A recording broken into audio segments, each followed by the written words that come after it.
one nation, under God, indivisible, with liberty and justice for all. Trustee Witness is going to do the roll call for us today. Roll call, please. Trustee Anderson. Present. Trustee Beltowski. Trustee Dyroff. Present. Trustee Sterlini. Present. Trustee Stevanovic. Trustee Wall. Trustee Winless. Present. We have a quorum. All right. So Trustee Beltowski told me she couldn't make it.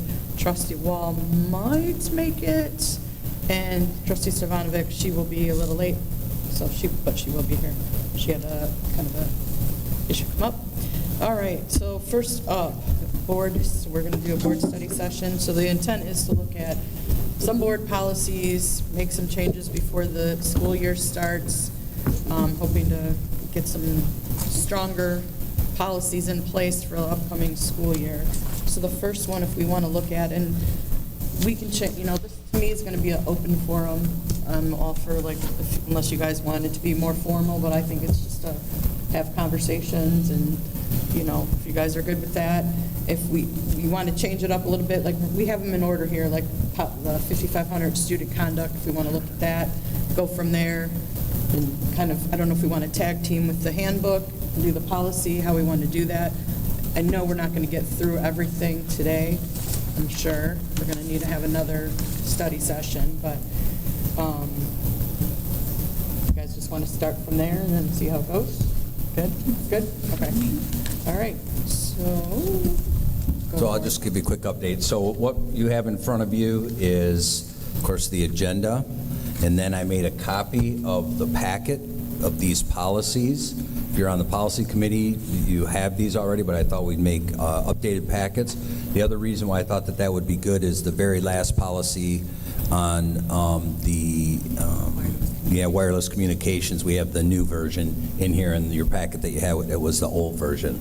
So, and that's on the new board docs system. So, so that's what you have in front of you. And then I also included updated of the OW Best student handbook, as there was a change that we found on one of the pages, and we can get to that when we do that. Okay? Okay. All right, so the student conduct 5,500.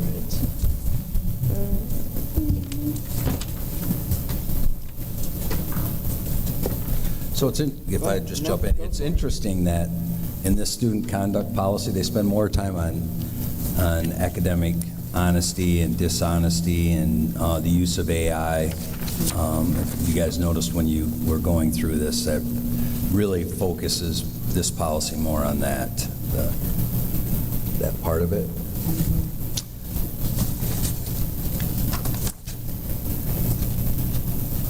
So, Mark, is there a way to make this policy kind of mirror what's in the handbook under student conduct? For AHS Or is that like an old policy that's in the handbook? I think it's in OW Best that I'm thinking of, where it's copied and pasted into the middle of it. I numbered mine, so I can try to give you a page number, but I don't know. Yeah, it's kind of towards the middle, maybe? Well, I was confused because a lot says student code of conduct, and then it says student handbook. So it seems like there should be more if you're going to say student code of conduct in the student handbook or something, because I was like, to me it reads like there's a separate document called code of conduct, and really there's just the handbook. Right. Within it is the code of conduct. There it is, page 24 Of Annapolis or? of OW Best.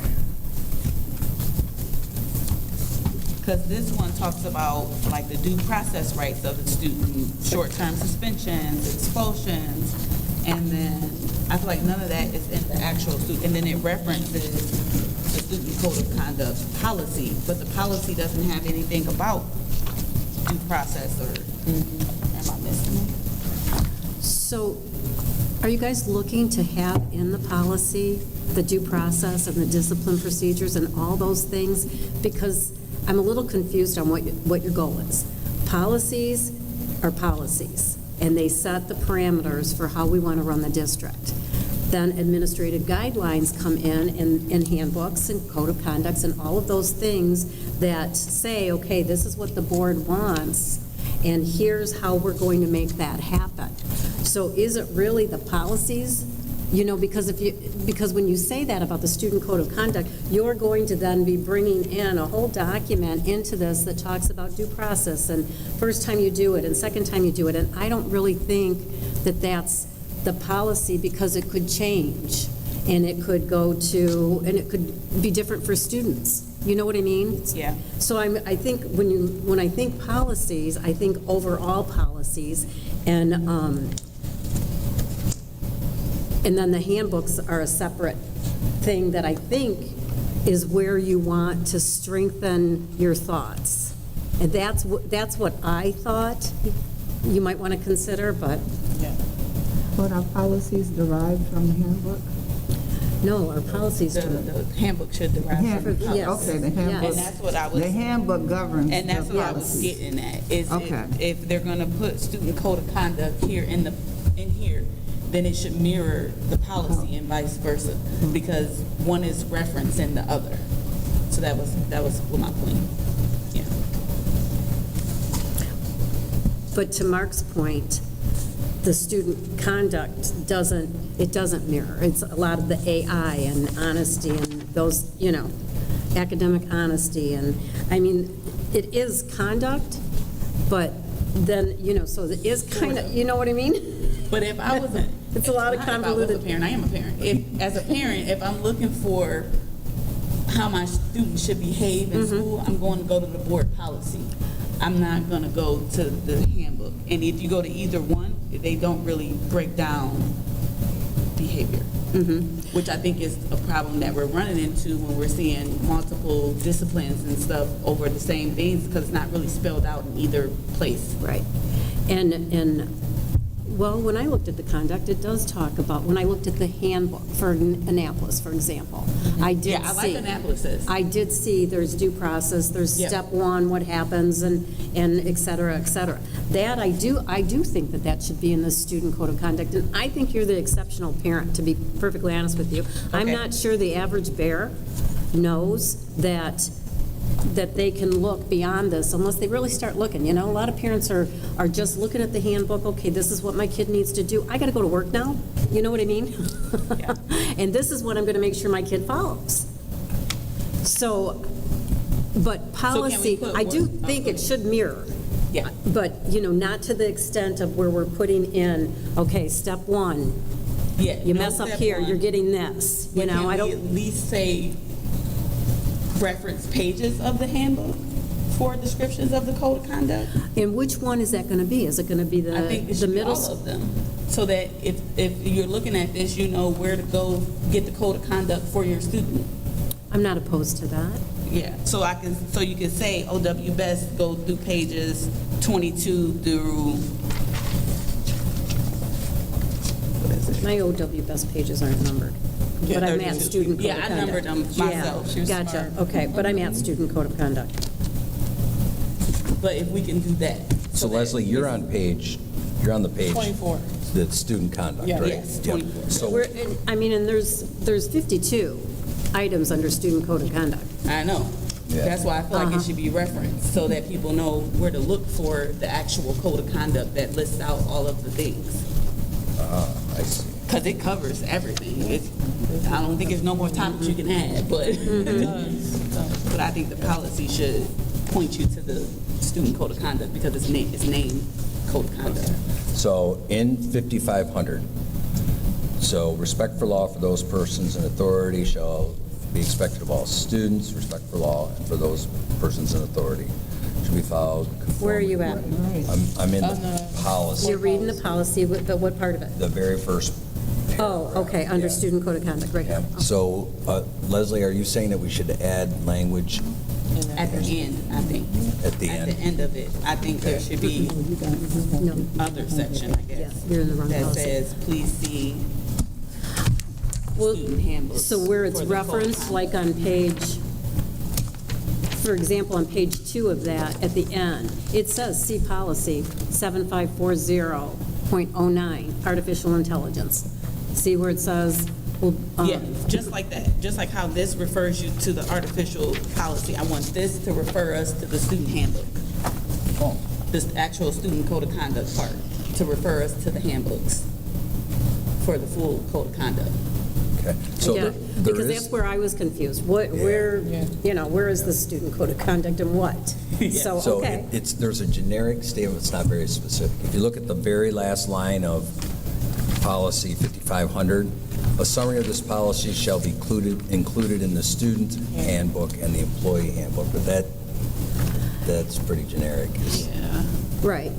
So there's a couple of those places, though, you know, to Leslie's point, you know, then there's another, repeated violations of this policy will result in additional disciplinary consequences in accordance with the student code of conduct. And maybe it should be, so that's on page 2. Yeah. Maybe there is another, refer to handbook pages 1 in Annapolis, 2 in O.W. Best, 3 in the elementaries, you know, whatever. So is that what you're looking for? But Okay. like, the paragraph after the one you just read, I believe, Uh-huh. it mentions the student handbook. It says student code of conduct. Where? And then- Oh, and then there at the bottom it says, Says yes. student handbook. Mhm. Students and their parents appeal of Yeah, it's disciplinary. the appeal Yep. process. Based on the appeals process documented in the student handbook. Okay, which student handbook is that? Yeah, that's, I don't know. Yeah. Well, Okay. well, to me, here's where I, like, to me, whatever school your kid is in, that's the school handbook you're gonna look at, right? Obviously. But, and there was no appeal process. in Except- it. I read the whole thing. There was no appeal process in here. In which one? O.W. Best. But that's only one. You're right. I think I read one where there's There's an an appeal process in Annapolis's. but not in O.W. Best or the elementary school one. Yeah, the elementary. That's a whole different animal, those documents. Yeah. But But should to- OW Best have a repeal book? They should. Well, yeah, everybody should be able to appeal Right, if you don't agree with the decision. right, okay. So, and I think there's probably a policy itself on appealing issues. Right. Yeah. But to your point, Tanya, at the bottom where it says documented in the student handbook, there as well, we'll list which ones, okay? We'll list the student handbook for each school, Okay. okay? Or say individual schools are documented in your student's handbook. So, yeah. Now, you had mentioned putting page numbers to it. Do we want to do that? Because that could ebb and flow. Yeah, we're not going to add page numbers as much as, I don't think we should, because it could ebb and flow. In the policy, putting page numbers to student conduct. I mean, and that's real kind of us, but really, it could change. It could change. I think change we're open just up with to- staff, you know? And so can't we just say, refer, when it says student code of conduct, can't we, and see policy 7540, then refer to handbook Yeah. of your student's school? Maybe that's what we say on every, Yeah, refer to your student's handbook. Yeah. yeah. Yeah. Your student's handbook. Your student's school handbook or something. The other thing that I should add is Neola offers a student handbook. They have for years, since they've had all of these policies that mirror very closely to this. The problem is, because it has to include all the legalese and legalize, it's 75 some odd pages long. So school districts don't engage. And it's much like drafting our policies. It gives you options and you select, and but it is a behemoth, and it's scared away so many school districts. But it does align more effectively because it's right from the Neola policies. Well, you know, I mean, I hear you, but I feel pretty strongly about this. This board sets the policy, and it is administration's responsibility and the principal's responsibility to put the handbooks together, to adhere to those policies, to be accountable to what is said, so that these kind of conversations that this board felt they needed to have doesn't happen. Because, I mean, is it really that we want stronger policies, or is it that some of the policies aren't being implemented the way that we want them? And, you know, and I say that respectfully to all the principals and staff that are listening, but it does come down to, you know, we'll get to the yonder bags at some point, but, you know, when go back to the listen and learns. You know, when you hear people saying that people are just walking around and they're not putting their phones in their yonder bags, they're just carrying their yonder bags or whatever, you know, again, this person says it and this person disagrees, and I understand that. But if there's a problem and people aren't being held accountable, dress code, I hear it all the time. The breasts hanging out, the belly's showing. I mean, is anyone doing anything about that? So it's not so much that I feel like we have to increase all of these things as much as make a statement, as these are our policies, these are your handbooks, these are your rules, adhere to them on a regular basis and with everyone across the board. So there's my grandstanding, and I'll get off my No, soapbox. you're not wrong in what you said at all. And maybe Mark was just offering that so we Yeah. didn't have to recreate the wheel, like. Well, we could I do don't think something that we quicker and created Try to these. offer it as a faster solution for us. But again, we didn't create these. Originally, these weren't our creations. Right. Oh, you're saying. Oh, like the no, school and all. the schools do those. Oh, yeah, And yeah, all right, I'm right. saying is everybody look at them, read them, and, follow them. Right. Amen. I do like the very first suggestion that was made, that, first of all, let's start with just the title, right? So that's what I think it's the Annapolis High School Code of Conduct and Student Handbook. It's the OW Best Code of Conduct and Student Handbook. I mean, clarifying that, I think, is not, that's not going to change the world, but at least if we're all doing the same thing, I think that's a good suggestion. Code of Conduct and Student Handbook. Yeah. Okay. And then in the policies, you guys, since, I'm trying to write ferociously here and make sure I get everything, it will say just Student Code of Conduct, or do you want it to say Student Code of Conduct and Student Handbook? Or Code of Conduct and, Slash handbook. Slash handbook. okay, Yep. so we'll change, okay. And then where are you going to put that, Mandy? Everywhere it says Student Code of Conduct. I wonder with the new program he has, if you can look up that word and it'll pull it for you. I don't know. I didn't try that yet.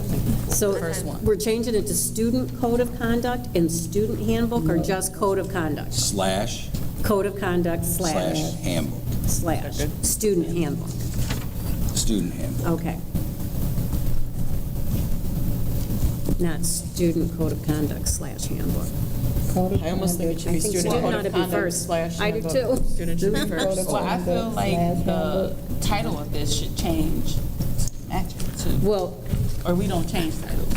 we change titles. We We can can, do that. uh-huh. Okay. Yes, absolutely, we can. But can we stick to the handbook first? Are we doing Student Code of Conduct slash handbook? Yes. I like Yes. that better. Student should be first. Welcome, Elise. Hi. So it's the open forum, so kind of just Hi. jump in. We just started, just with policy 5500. Yeah. We haven't went anywhere. Thank you. Sorry, I was late. No, you're okay. And then in the policy, we're at 5,500, student conduct. We're going to change that title to Student Code of Conduct? So it matches, yeah. Okay. Slash handbook.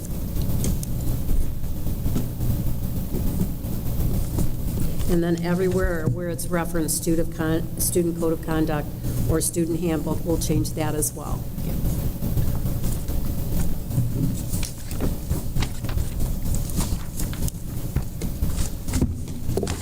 And a lot of this too, if you'll look, Neola 2024, so a lot of it was their legal suggestions on that. Yeah.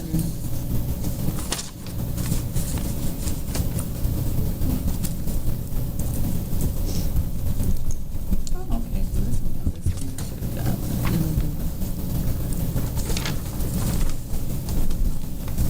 Is that the only change for this one? It is, but then when we get to the next one, that's the administrative guideline. And I love the first sentence. I feel like that's what I'm looking for in this student code of conduct. I'm looking for a sentence that says the student code of conduct contained in the student handbook define the detail of how the board expects the students to conduct themselves while under the jurisdiction of Where the are you board. I like that too. She's on this the one. administrative guidelines, Yeah, the very next one. page. Oh, the next 5500. Yes. Okay. But, so, but it's funny to me that this one, the actual policy doesn't state that. Right.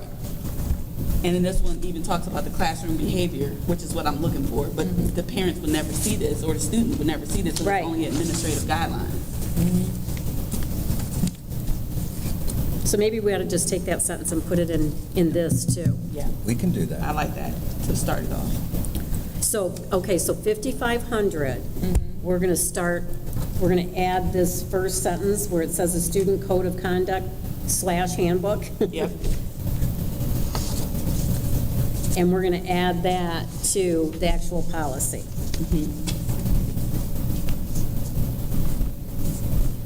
Oh, you're going to put that first line for that? Yes. Does that make sense? Yes. So then it's in both places, because you're right, parents and students will never see that. It's in the administrative guidelines.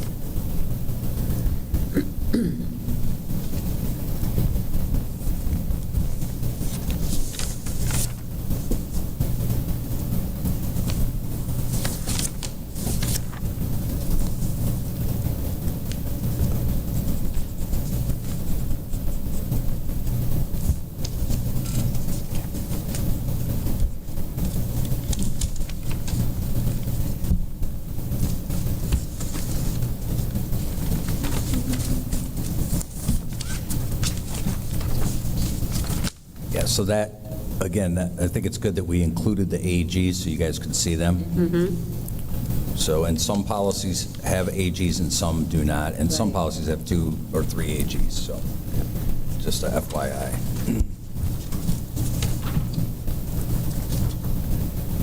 So we don't, as policy, update No. the actual document. So where it says student code of conduct in handbook, you'll slash it and put handbook and make it consistent with our policy wording? Yes. On all your AGs? On the AGs, Okay, yeah. yes, thank you. But I'm probably going to need some help to make sure I don't miss Yes. in the policies. I know it's in the first line, code of conduct, and then, of Yes. course, I'll read them more carefully, too. yeah. I circled most I'll- of them, but I I'll want try to to make sure I catch don't them, miss too. any as well. Yep. And the way that it works with AGs is we upload those, we make those changes in board docs, and then we submit those in. We use a disposition sheet to keep track for Neola, the company that does this work in their production office, but we don't put a adoption date by the board because the AGs are the administrative responsibilities. Make sense? Yep. So I got to insert 5A first paragraph into 5,500. Yep. That I can do.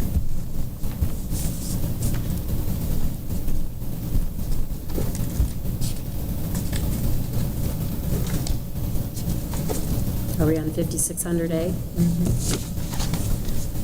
So again, there's code of conduct and stuff in here. I did have a question under D, where it says refer any parent concerns about student conduct and discipline to the appropriate teacher as the first step in resolving the situation. And then it says a copy of the supervisory guidelines, communication plans, and proposed in-service activities, and all subsequent revisions to each school, or each should be sent to the superintendent for review and approval as they are completed. They should be submitted for approval and modification prior to the start of each school year. Do we do that? Yeah, so I do ask for the handbooks. Okay. Yep, Okay. that's why we have them here Yep. in front of us. Just making sure. Yeah, but the Yep. proposed in-service activities. So all of this, that's where supervisory guidelines, communication plans, that is the handbook? Because I no. found that, No. So supervisory guidelines, so the last time that this policy was updated, we don't have, it's the AG. or the AG, excuse me. It says 2000. Yep, Uh-huh. 2000. Yeah, So, I mean, I just want, if it's the handbook, then we should say the handbook, because I was like, okay, so what are those guidelines? Where are, you know? That's Okay. language is outdated. All right. So instead of saying copy of the supervisor guidelines, that needs to be The changed. handbook. Yeah, just copy the handbook. I have that highlighted here in mine too, so. Okay. I'm like, what is this? Okay. Do we make at the beginning of each year, do parents have to sign off that they have reviewed or whatever? So I know there's a portion of the handbook for the high school that they sign off, but it's not that they have read and understand the handbook. So these get posted on our webpage, And I do not believe that they do signature sheets for every student. So how do we hold That was people, a licensing requirement. how do we hold people You ever signed a accountable? document? Yeah, that's, we've never done it. How do we hold people accountable? The parents, I mean, because. I don't know that that's I our mean, job. but I feel like if I have something that governs whether or not my child, whatever, I think I should get it, and we should have them sign off. So I can tell you, back in the day, that's exactly what we did. Yes, we did that. Yeah. And they kind of dropped that when everything went digital. We put them up on the webpage, Right. not just this district. Right. every Everywhere. district. But you think But that you would know, be you easier? can put up like before they download it, you can put up, I can send you the link to my handbook, and you can put a blurb that says, I have received and reviewed this handbook. They just put their first name, Oh, last right, name, email address, and then submit it, and it comes straight to you from the website. Maybe that's something Shanine can work on. Yeah. Because Good it'll be, suggestion, yeah. it'll be simpler that way than trying to get every parent to sign the handbook Right. when it's electronic. I personally like paper.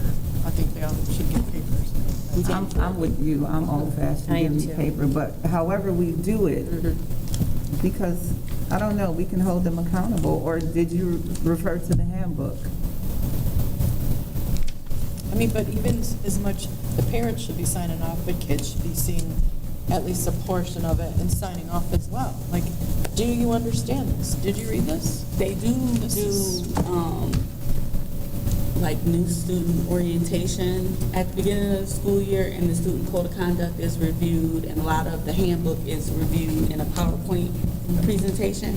And that's for any like incoming sixth graders, incoming ninth graders. They don't like redo it every year for like the 10th and 11th, 12th, but they do an initial orientation to the school, but it's not mandatory to come.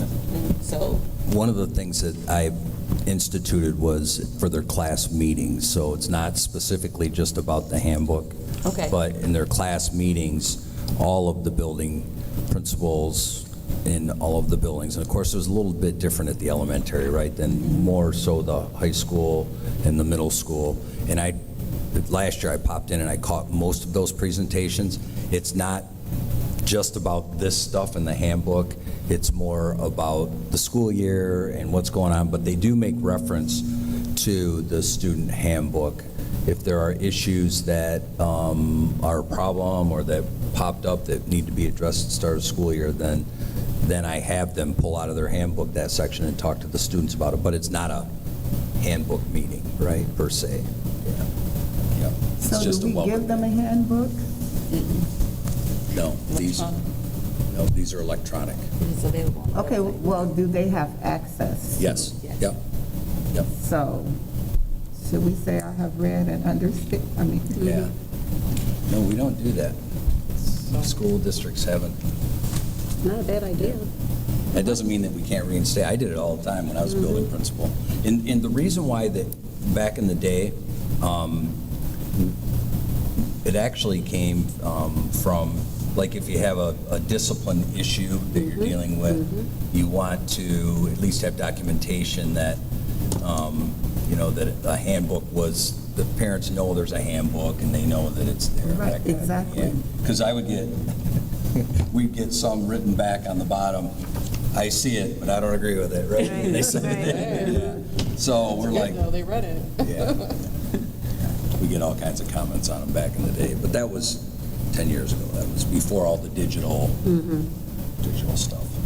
But even with digital, we could still have them do it, or just acknowledge that they reviewed the handbook for any updates or changes for this current school year. Isn't that something that we can add to their student login that they have to do at the beginning of the school year? I can check on it. I'll check with, we can implement either or. We can do in the school papers, we can do a paper one, we could do a digital.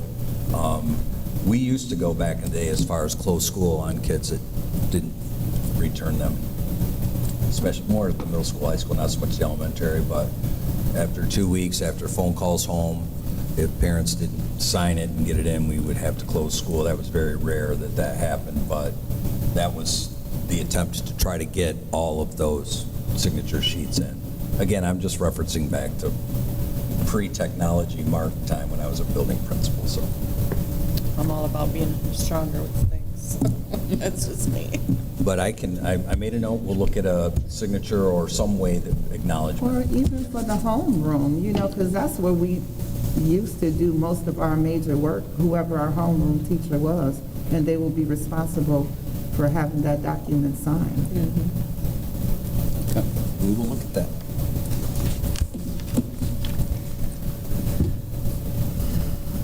Okay, that's it, the G change.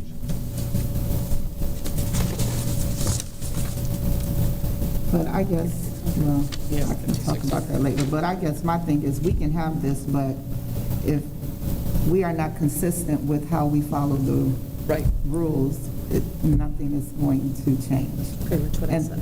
And that's my major concern, is the consistency or inconsistency of what we do. Right. All right, do we want to go to 5,600?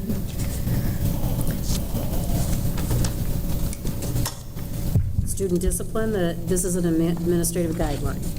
This is the one that I just asked the question about under Yeah. D. You did. Yep. Yeah, Yeah. we're on 5610. Yep, 610. Yep.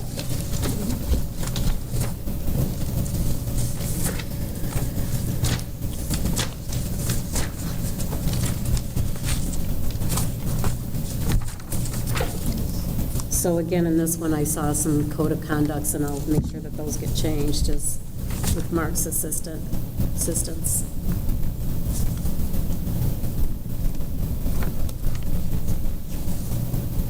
Any questions about the restorative practices process? That's spelled out pretty clearly in this policy. You said we're on 5610 still? Yeah. We're in 5610, and we changed this Where in is May of 2024. Yep, we just did this policy. Now, what is the restorative circle? Because that's what's referenced in most of the handbooks, it talks about a restorative circle. That's the meeting between the So can counselor. we put the restorative circle under the restorative practices so people know what a restorative circle is? Because I didn't know what a restorative circle was. I think I have that marked on mine too. I think it's under Naples. Their handbook. Because it's referenced a few times. Yeah. And Do you want that in the policy or the administrative guideline? this is a policy I'm looking at. Mm-hmm. I'd like it added to this policy. under Policy? Restorative practices. So the statement about restorative circle? Circles, just to define it and that we use them. Oh, okay, gotcha. We Is could it put even it, mentioned in here? No, Leslie? that's what Okay, she's saying. Okay. And define it, got it. What is a restorative circle? Not the AG. Oh, the yeah, policy. okay. This is in the actual policy you want. Yeah, the actual policy. Everyone in agreement with that? 610. What is Yeah. the restorative circle? the restorative circle is where they sit down with the people that are involved. If they choose to move forward, if it's a issue that maybe can be resolved at that level, and there's a process that you go through to have the individual identify what they've done and talk to the victim, and I mean, there's an exchange back and forth. The whole idea is that it's more a learning process for the students involved than it is a disciplinarian. Okay. Yeah, restorative practice, yeah. So where would you like, we can put that in E? E, that's where I did, Okay. yep. Yep, it'll be E, restorative circle, and we'll define it.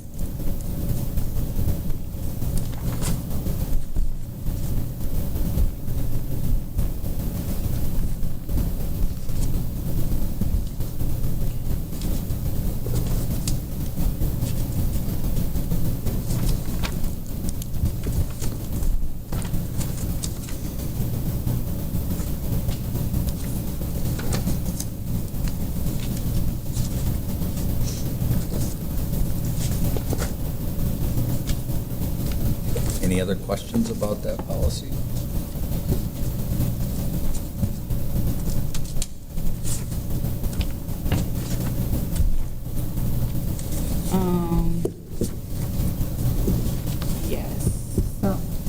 For A on page 6, can this be a written notice under A instead of an oral notice? Instead of what? An oral notice, can it be a written notice for a long-term suspension? It says at least an oral notice. But can it just be a written notice? Because I don't think it should be a No, written. we- You're on A, right? Yeah. Yes, ma'am. Page 6. I'm still trying to find where it But I, is. It says, except when emergency removal is warranted, a student must be given at least Oh, an oral, oral written, notice. okay, gotcha. But I don't think it should start at oral. I think it should start at a written notice. Because it's a long-term suspension. And when I'm pretty sure we put it in writing We do, anyway. Anyway. yeah, we do. So- Yeah, we send letters and. Yeah, I've seen Okay. them. So let's have that read, the student must be given, take at least out, take at Yeah. least oral and just put written. Written notice. Sure. Yep. And then I was hoping that it would just transfer over to the handbook because it's changed in the policy. Because that was my same question on the handbook, page 24 was Yep. the written notice. Yep, which handbook are you at? I'm on OWBest. Okay. But, I should have numbered mine like you. Did you number the? I know, And actually, we Did you number should the change first them in. page? or- I numbered all of them. Yeah, I Starting numbered with the first page is 0. one? Just like the. first page is 0. Should we change it in any handbook? Huh? We should change it in any handbook. Yes. Yeah. Yes. Hey, just a second, let me get caught up here real quick. Yep.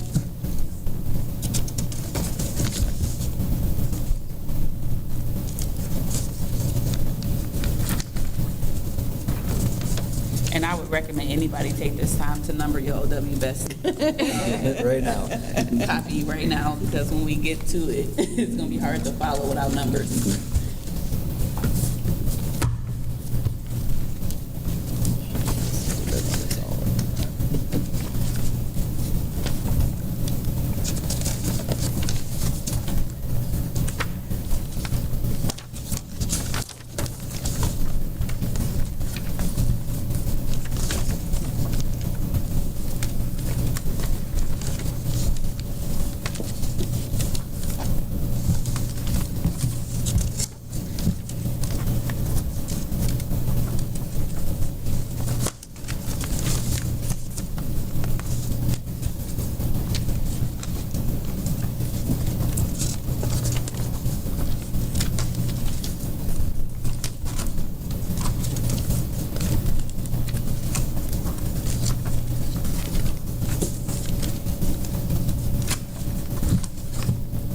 Okay. What page again does that reference? 24. And it's under letter A. Got it.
The good thing is the AGs actually say communicate with the parent by phone and send an email. So it was being done anyway.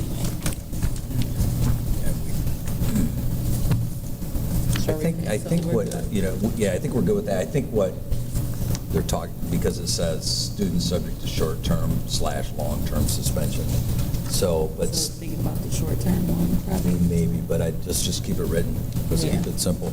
I think that protects us in the end. Yeah, yep. So we're on AG 5610. 0.02.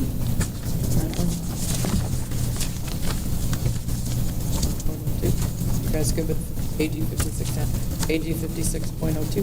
Okay.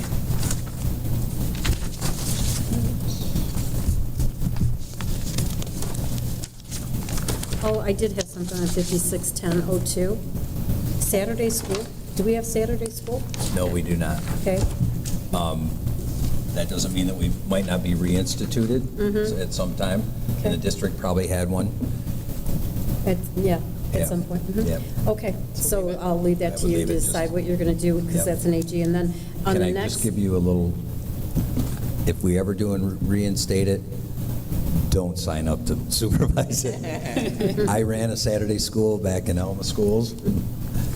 It's a challenge, to say the least. Go ahead, I'm sorry. Okay, and then the next one, after-school detention, early arrival. If the student is a bus rider, That shouldn't be in there. that shouldn't? No, we don't. Right. We don't bus. Yep, So I just wanted to yep. bring that to What your page attention. is that too. on? It is page 1 of 561002, right at, it's under B. Yep.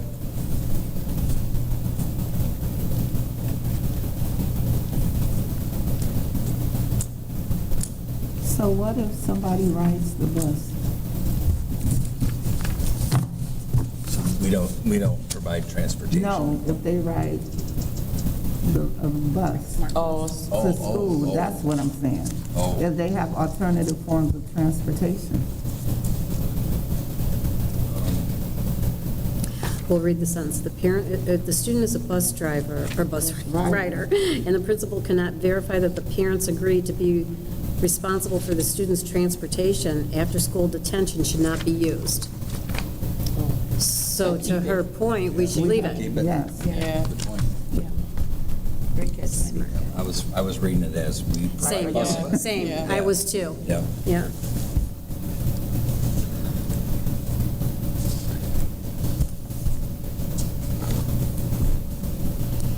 Are we on 561002?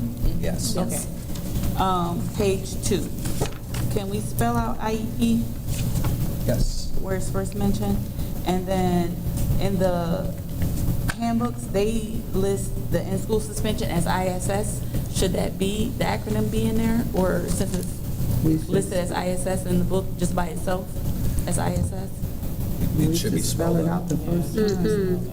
Okay. in the handbook or in this. If I find it in the handbook where it's just the acronym, I'll let you know. There was, I believe, to your point. There was a lot of acronyms, but it was just driving me nuts.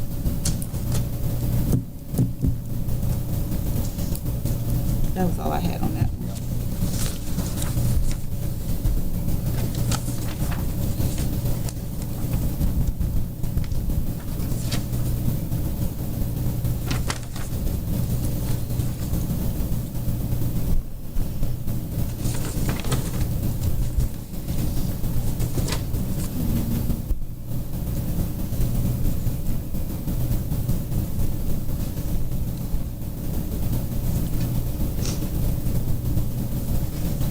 So there's a lot of things. Are we on 5517? I am. Are we good? On the last That's one? good. Okay. So on 5517, I noticed that there's a lot that the board does. Yeah. I did feel like it should say / superintendent.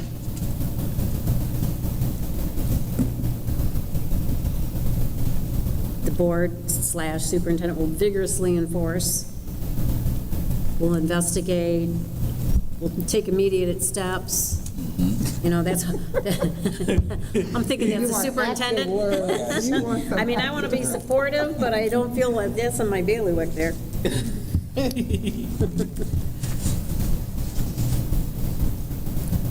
All right, everybody good with that? Yeah, Yeah. so anywhere it says board, we want Well, super. yes, / super. Slash super.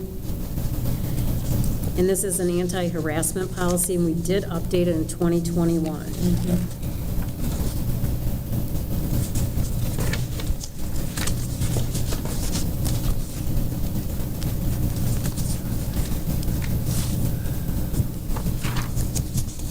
And that would have been done with Neola as well.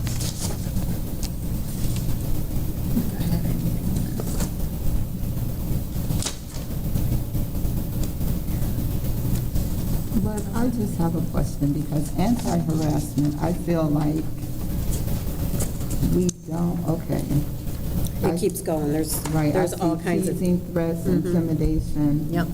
Then there's bullying, harassment, sexual harassment, race, color harassment. There's 9 pages, 10 Okay, pages to this okay, policy. That's what I was, Yeah, right, there's I was 10. looking for more meat. Yeah, there's a lot of meat in it. Yeah. Some potatoes. And potatoes, that's all right, yeah. And Neola cut this down, right? This was, you guys remember, Yeah. this was Yes, like I do. 17, 18, 19 pages. But it's pretty comprehensive. Yes.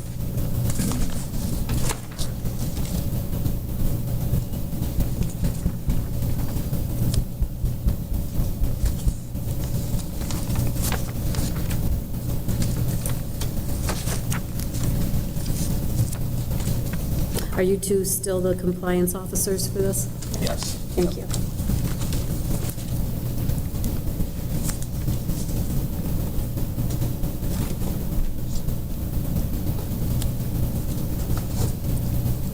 So in the primary investigation would be assistant superintendent.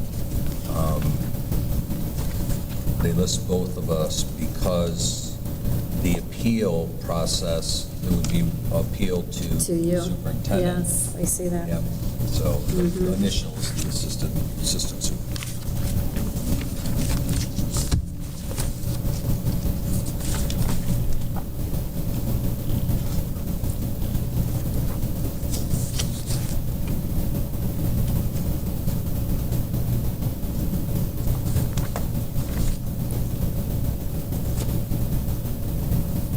Do we address, if, I'm looking at reports and complaints of harassing conduct.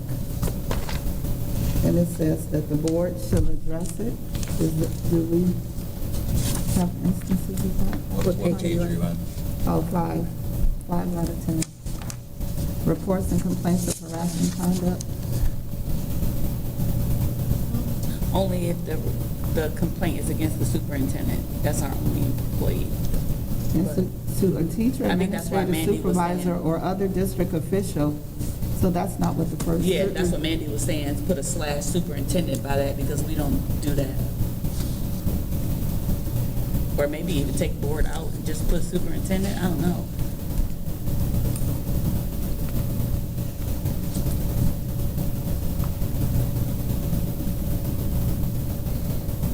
Okay, it is in that statement, it is the superintendent. Okay. It is, Yeah. So, we can put the / superintendent there as well.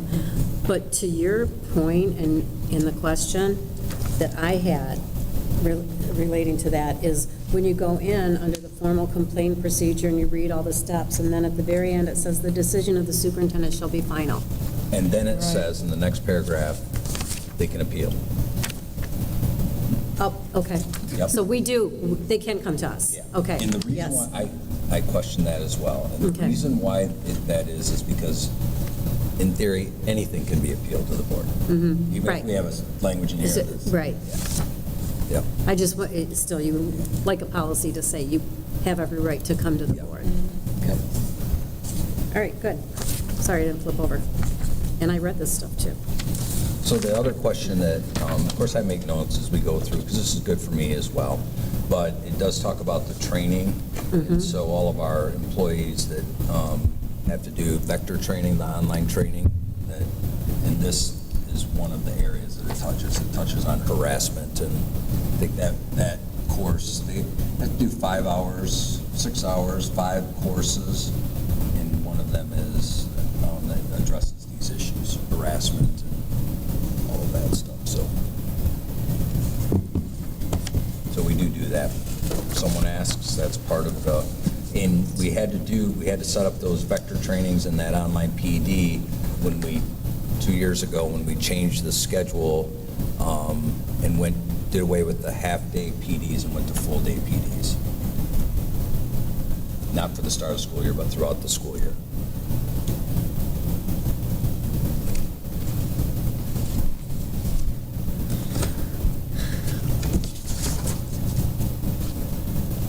Yeah, where are we at now? That's on page 9, so the AG education and 55. training, that's where that is. You guys good to go to AG 5517? Policy of it. I don't know where the AG is at. Oh, the AG. Oh, is policy, first. sorry. This is AG, we just did the policy. For 5517. Yep, we just did the policy 5517, we're on the AG, Yeah, this is the lowest one. 5517. Yep.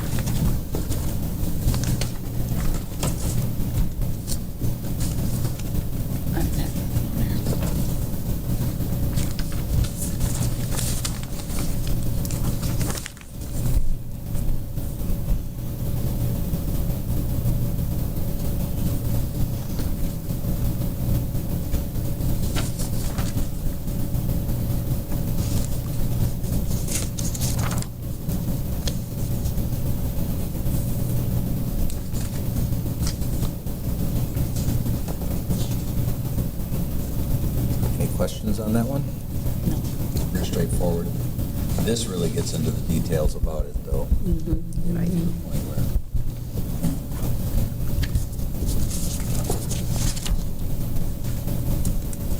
Hearing none, are we moving to 551701? Works for me. Everybody good? Yep. Okay, Mark, so here's the only thing I found on this one. When I read the 1, 2, 3, 4, fourth paragraph, I guess some of my sentences, but where it starts off, bullying or other aggressive behavior towards a student, whether by other students, staff, or third parties. When I read that, I read that the board is a third party. Including board members, parents, guests, contractors, vendors, and volunteers is strictly prohibited. But we're not a third party, so it should, Oh, Oh, I we see. shouldn't be listed there. Because if you read on page 5, it Uh-huh. defines what a staff is, what a Uh-huh. third party is, and Right. board members are staff members. Okay. Unless, so one of them have to be switched because they contradict them. Right. I'm okay with being considered a third party. It doesn't matter to me which one I am. Why don't we just but- take out the words "third party"? Leave it including board Okay. members, parents, guests, contractors, vendors, Because then they volunteers. define third parties on page 5. Oh, right. So you would have to take that out too. So. Put third parties at the end. yeah, so it should, it does read third party, including board, but it should be, Yeah. Because we're Well, just it covered doesn't under say staff. anything about staff. But we're covered under staff according to But the it doesn't say, definition. oh, there, oh. yeah. On page 5? Right. No, So on we could page just 1 take where out it says staff, we should put including board members there, I think. Yeah. Okay, Well, yeah. it says Yeah, staff right because- there, it says student staff. Yeah, she's saying put in parentheses, including board members Right. behind the staff. Yeah, I would, That's just because. what I was- And then page 5 tells them it includes board Right. members. Yeah. And then, or third parties, including parents, yes, okay, gotcha. Okay, Yep. good catch.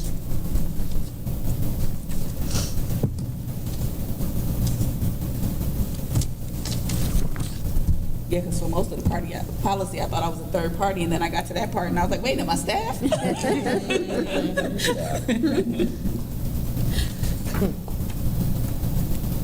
And then there's some student code of conducts in there too that will change to the appropriate wording.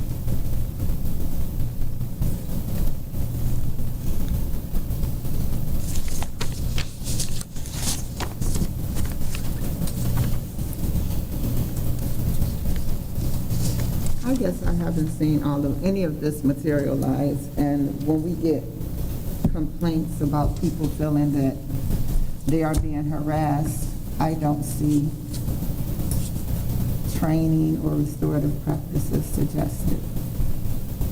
When people come to the podium to complain about things, I don't see, or I don't hear, or maybe it's done behind closed doors, but I don't hear that, we have training offered, and, what is our policy with regard to that? so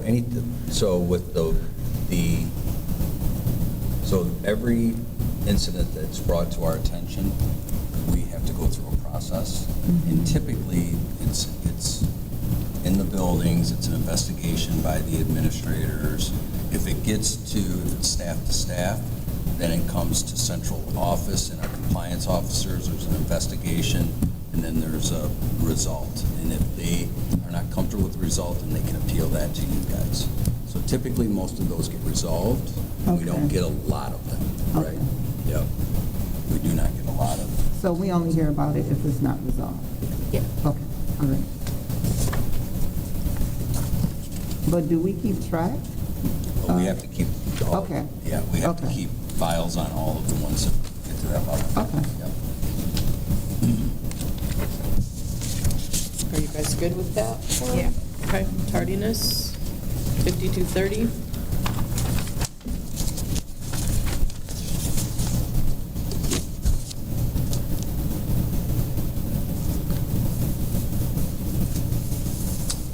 I had a question on this one.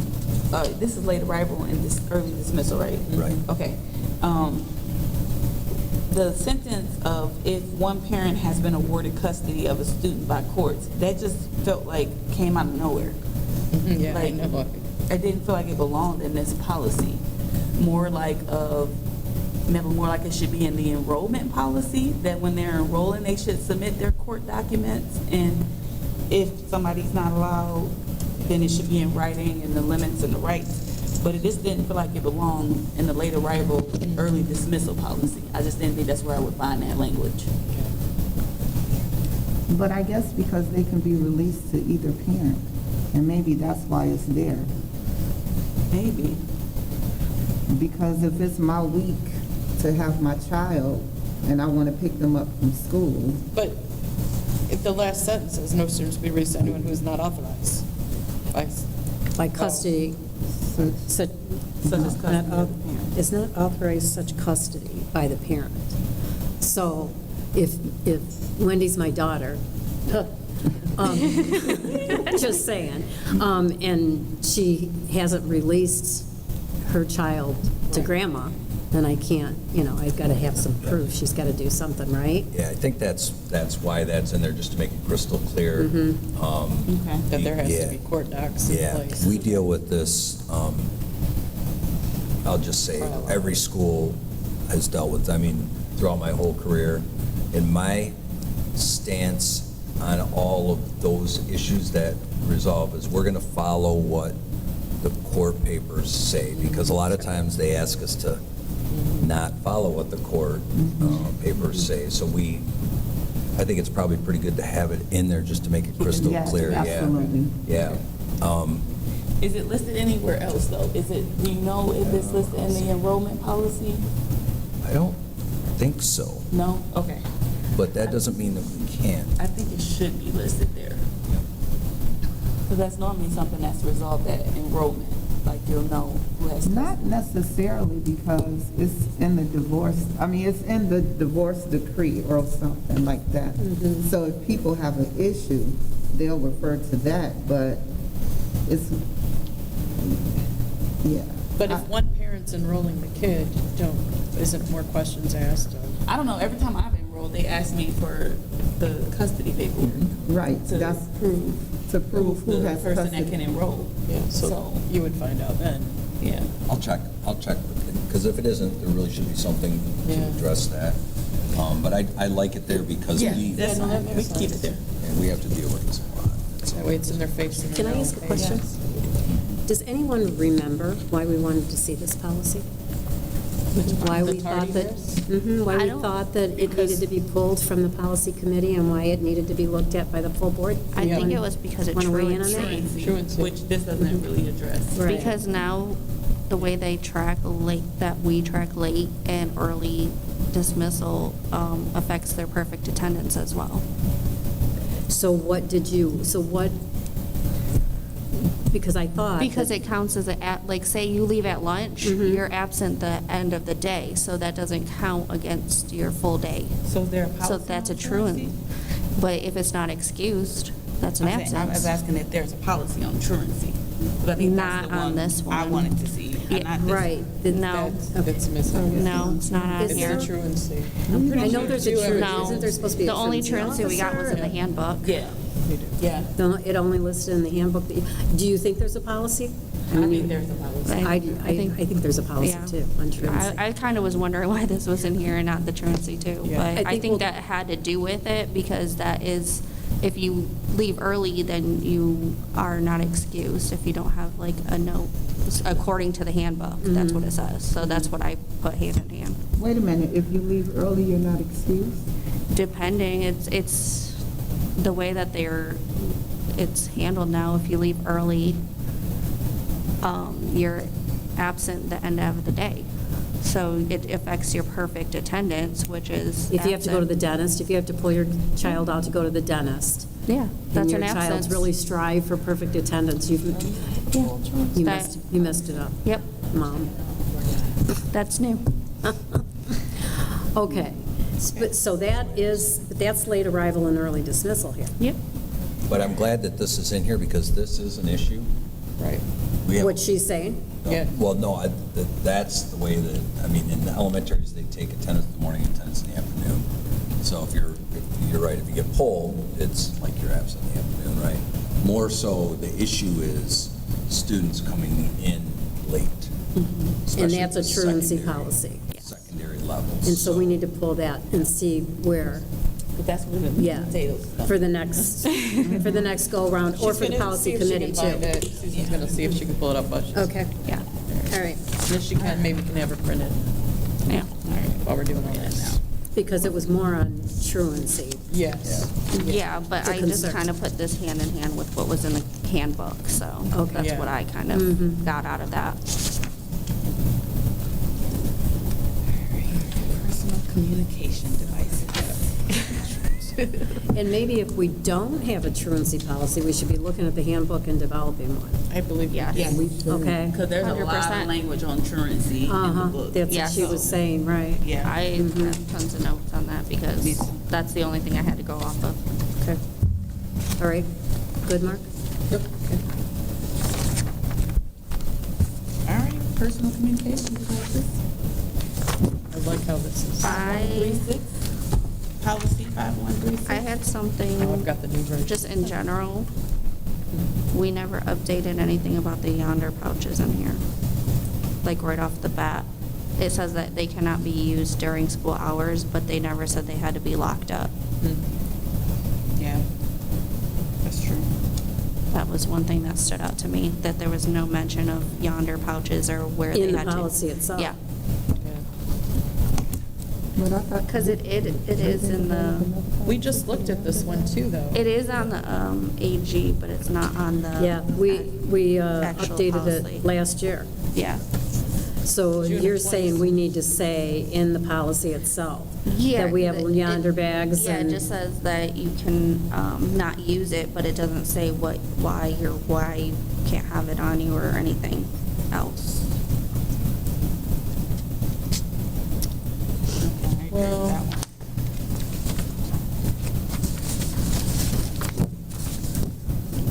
I did laugh that they had Blackberry on here, though. Sorry? I What- did laugh that they had Blackberry. I know, right? Like, who has a Blackberry? Some of us old people. Oh, I've got the newer version, so I don't see that. And so basically, you know, to her point, we can add in the yonder language for sure that they will be locked up. And, I mean, something, I don't know how, we should come up with some wording that does say that we have these yonder It does- pouches. it does and- have it on There's some language in the handbook. In the AG and the handbook, I understand that, but, No, I'm saying we can copy the yonder bag language from From the the- handbook okay. to put into this Okay. policy so that they match. okay.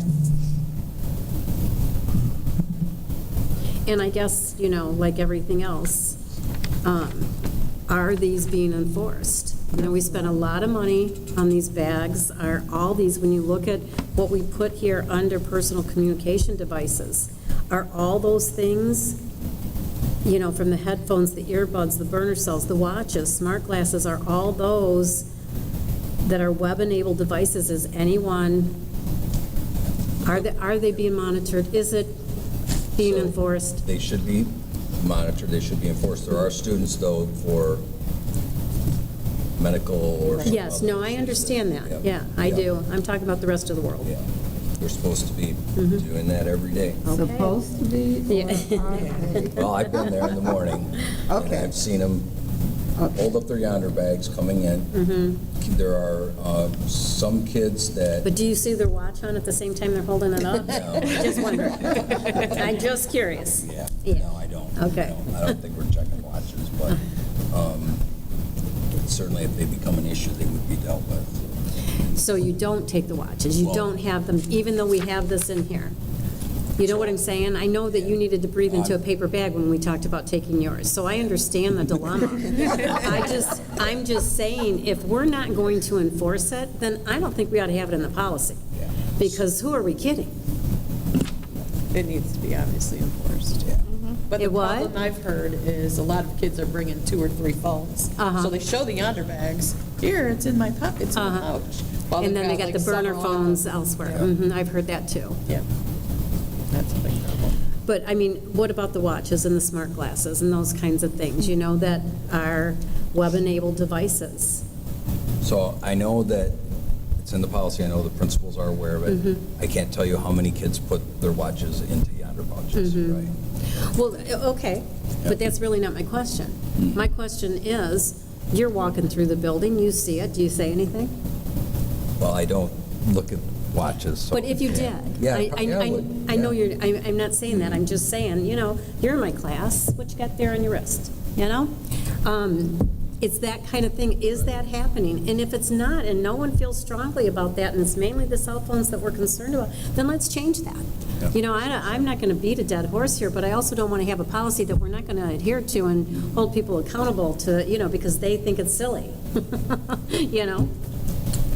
I think a lot of changes need to be done, well, like with all these policies. Yeah. I think rules need to start being enforced very strongly.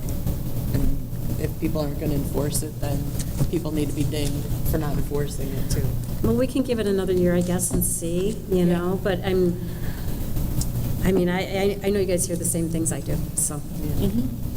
Because it's not fair to those kids who are trying to learn. That's not fair on them. It's not fair to the teachers who are doing it right, or those who are doing it right. And it, you know, makes it harder on them to Right. enforce it when others Right. aren't.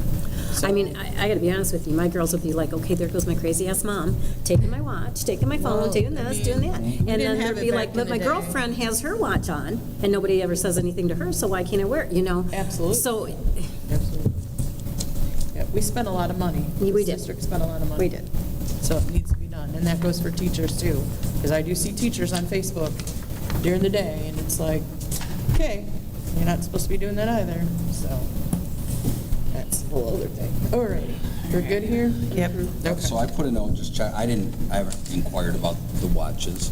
I do see kids with earphones, and I do know that some of those are needed for some of those students. Yeah, special right? ed. Yeah, Sure. For students. Sure.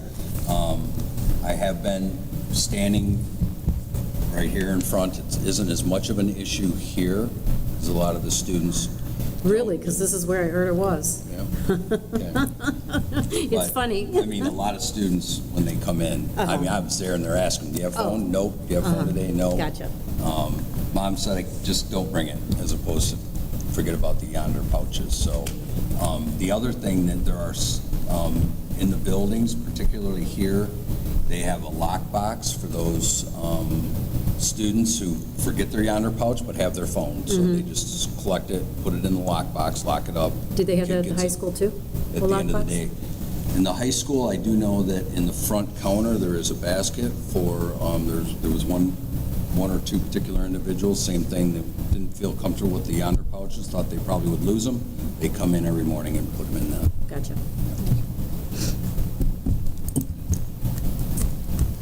All right. Right there. All right. We want to move forward. It's 7:10. I know it says public comments, but do we want to move forward with the handbooks? Well, Yeah. I would like to. I would like So to keep- at the beginning of each school year, are we going to remind individuals of these policies? Like with the phones and all of those things? Yeah, so that will be addressed with the students. So in my newsletter that'll go out, because now things have changed since we adopted this policy, right? Now it's a state law that you can't have cell phones during instructional times. Now, we've gone farther than the state law by saying at no time, but that's the state law. So in my Welcome Back newsletter to all of our families, I'll make reference to that point, that we're a yonder district, here's what we're doing, but it's also a state law now, so things have changed a little bit. And then in their class meetings, they'll, and I know they had them in last year's PowerPoints. They'll So pop did it we up. have them turn the Yonder bags back in and we're giving them back Yep. to them? Yep. Did we have, did everyone come in, did they come back, or do we have to get some more? We had a couple or- that were damaged, the Uh-huh. pins get broken, not Sure. Mm-hmm. through malicious, just they get put in the backpacks and they get bent, and so we issue them another one, but we have a good supply. If you Okay. recall, we used title dollars to Yes. purchase those Yonder pouches, and we purchased more than just the ones we actually needed per student. Gotcha. Not to interrupt, I'm sorry. So she found a truancy. Oh, good.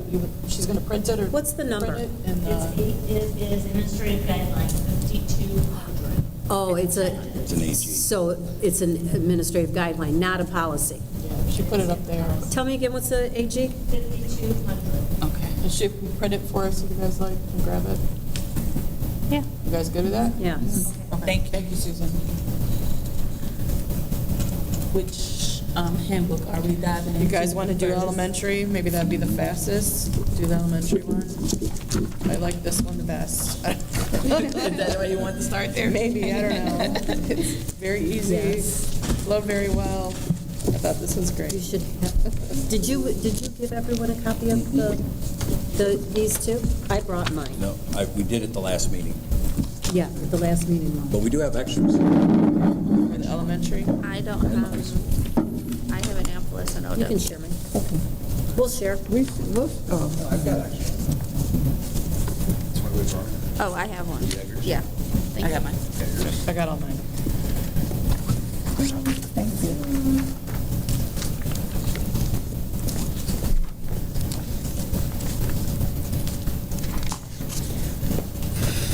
Here's the high school one as well. Because it was simple. I don't know. I mean, I've got notes, but. Still like it. All right. Anyone want to start?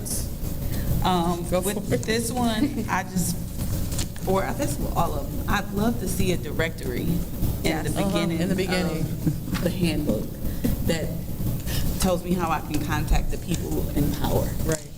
So that's just a personal preference, but Yeah. I would love to see a directory in here. Instead of just main office, attendance office, and fax?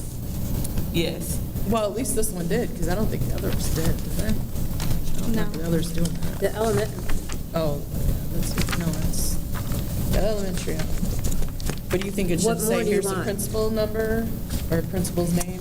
I'd like to see phone number and emails. And For the principals? That's how mine is, For principals? for the staff. Like for every staff person? Yeah. I'm not trying to laugh at you. I'm just thinking of all the people. That's not a lot of people, and the directory's already done, it's on the website. So you just print it and put it in there. Should pull up my old ones that I had, because they were in depth. Yeah, they were. They were They in used to depth. be. They I don't know used what to be. happened. I know. Where I they- wouldn't do the You're so directory right. Where they because put it at. if you think about it, like my students, I have 3, so I automatically get all the contact information through the teachers that they have that I need communication with, other than I can see the principal or some, like admin, Yeah, but I don't think I want all staff. okay. Because the people that I need to contact, I'm gonna have those contacts from the papers that I get from the classroom. I think it would be helpful to add the principal's name and the I would- secretary's name. Yeah, for I would each do school. that. Principal and secretary. Yeah. Like some people that you do have to contact for whatever, Sure, other right. than the teacher. I would To put get them that. out early for the dentist.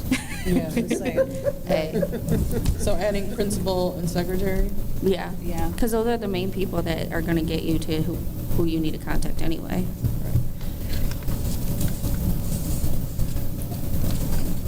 Or maybe like a counselor or like something like that, like at the higher schools or middle schools.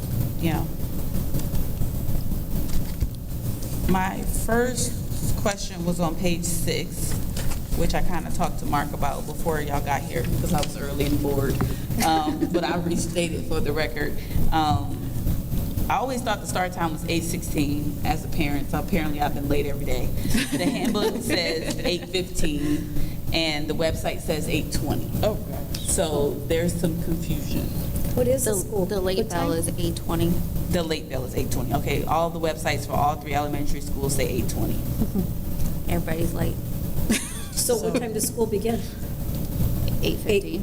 8:15. 8:15. So website's wrong. So then we just need to update the website to match the handbook. Yep. And then we're good. And I got a note to do that. Okay. What about the end time? Is that correct? Yes. Yeah, 3:17. Okay. That I knew. I have something on the absences. Something I noticed was not consistent with all 3 schools was the elementary and middle school state, or the elementary and high school state 10 days absences is truancy. But in the middle, it states that there's 2 different states, ways that it states it. It says 10 is truancy, and then it says 15 days. So there's like, Are you in, where are you at? Page 7, I think. yeah, so Six, page, seven. well, Page at the seven. end Yeah, of, seven. at the end of 6, it Yeah, says the end of six. absences. But it says by law, 10 days is supposed to be reported. And all of the handbooks say 10 days, except for the middle school, for whatever reason, when we get there, says 10 days in one area, but then 15 days in another. So I did see Yeah. that. Yeah, I got that. I just wanted to flag that. Are these consecutive or are they Overall. overall? Yeah. Because I didn't know where the 15-day came from. I know it's not. Each card marking. Huh? Or each card marking One, for the whole one year. said the year, 15 absences Yeah. in a year. Really? Yeah. Mhm. That was OW Best, I want to say. Yeah, it was had middle school that 15 said it. days. It had like The 2 year. different ways that it was stated, and I was like, well, it says exactly this in all the other handbooks, but this one's saying 2 different things. So does this need to read differently then, because it says 10 days? 10 days is correct by state But law. does it need to say 10 days per year? It could. Per It school could year? say that. Yeah, it does say Because it per doesn't, year. because honest to God, I thought it was 10 days like per card. 10 That was days. 40 years ago. And the process is then, after that 10-day period, then we fill out the paperwork to send down to the truancy office. Well, Now, So are we here's- actually compliant with that? Like, yeah, we do like I those. know they get letters sent home. Yeah, I've we do seen letters, we those. send home, but once we send that, it's the Forms 20J or whatever the form is called. Yeah. Once we send that down to the county, then what they choose to do with it is on them. It's not on us. So we can send letters home, or letters down there, but how they choose and what they choose to do is on them. So here's my problem with that, and maybe this is not the time to talk about it, you guys can tell me to shut up, but here's the problem I have, is we see a lot of kids with obviously like with 20, 30 days, and clearly you are not learning if you're off that much, and this is part of the problem. These kids need to come. So us sending it to the county, they don't want to do anything. I've seen other schools, and I know like Kalamazoo does it, or just Wyandotte does it. They do more than just here's to the county and it is what it is. I don't want us to take a stance like that. I want us to, okay, let's figure it out. Why are you late? You know, maybe the lateness is causing absenteeism, you know, what's going on? So help us help you, sort of thing. Yeah, so I know counselors are involved in that, behavior interventionists are involved in that process. It isn't like we just send a letter and that's it. They do try to overcome those barriers and intercede and try to do the best that they can to get the kids to come to school. So, So I just say that it's not as cold as Yeah, no, just sending a letter and then we just, yeah. I do have- The It just the seems reason like we why I have point that so out many. is, for example, in Genesee County, they developed a truancy court specifically just to do with truancy.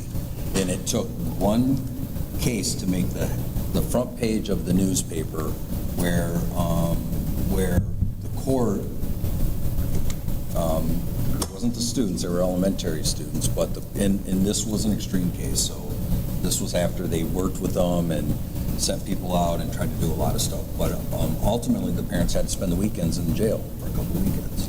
And so, of course, that was all organized and planned, and they had the place for the kids, and it was alternating. I mean, but it made the front page of the newspaper, and that was a big to-do, and I think that opened up everybody's eyes in terms of extremes when it comes to truancy and that kind of thing. So, but we do, I mean, you know, the county's worked on the, you know, the initiative to get kids to school, to be, you know, we can't teach you if you're not here.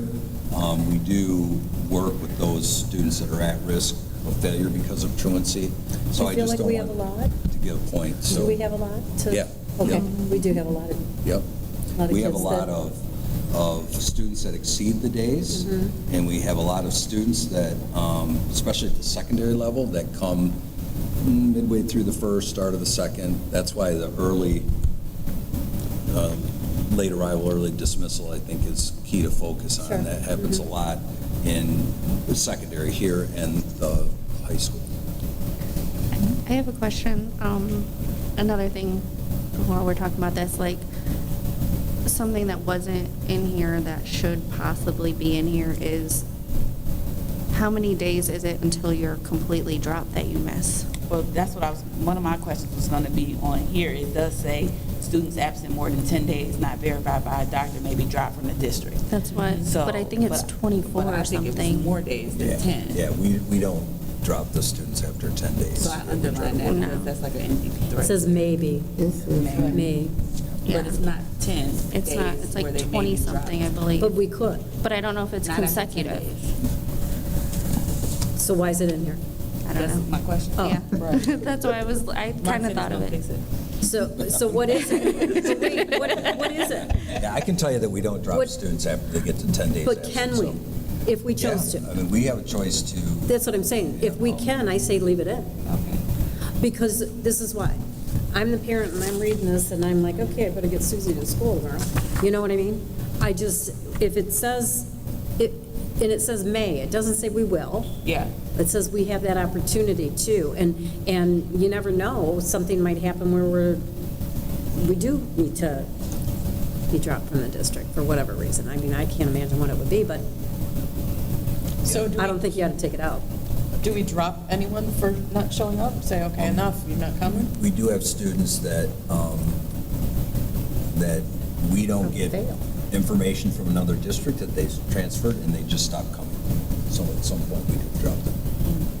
But don't they just fail that grade too?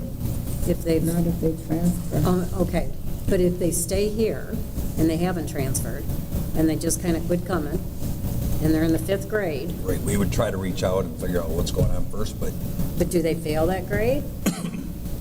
they could be withheld, yep. Excuse me. I withheld, I know fail is the So- word, so sorry about that. Just Okay, thank you. Whatever she said. what about, I mean, So the other, can I just add yeah, one quick thing? absolutely. The other thing with the whole truancy issue is even before the 10 days, before the court gets involved, the school districts have to have parent meetings. We have to document, there's a lot of stuff that goes on behind the scenes as opposed to just sending a letter. So, but we have had students that just stop coming.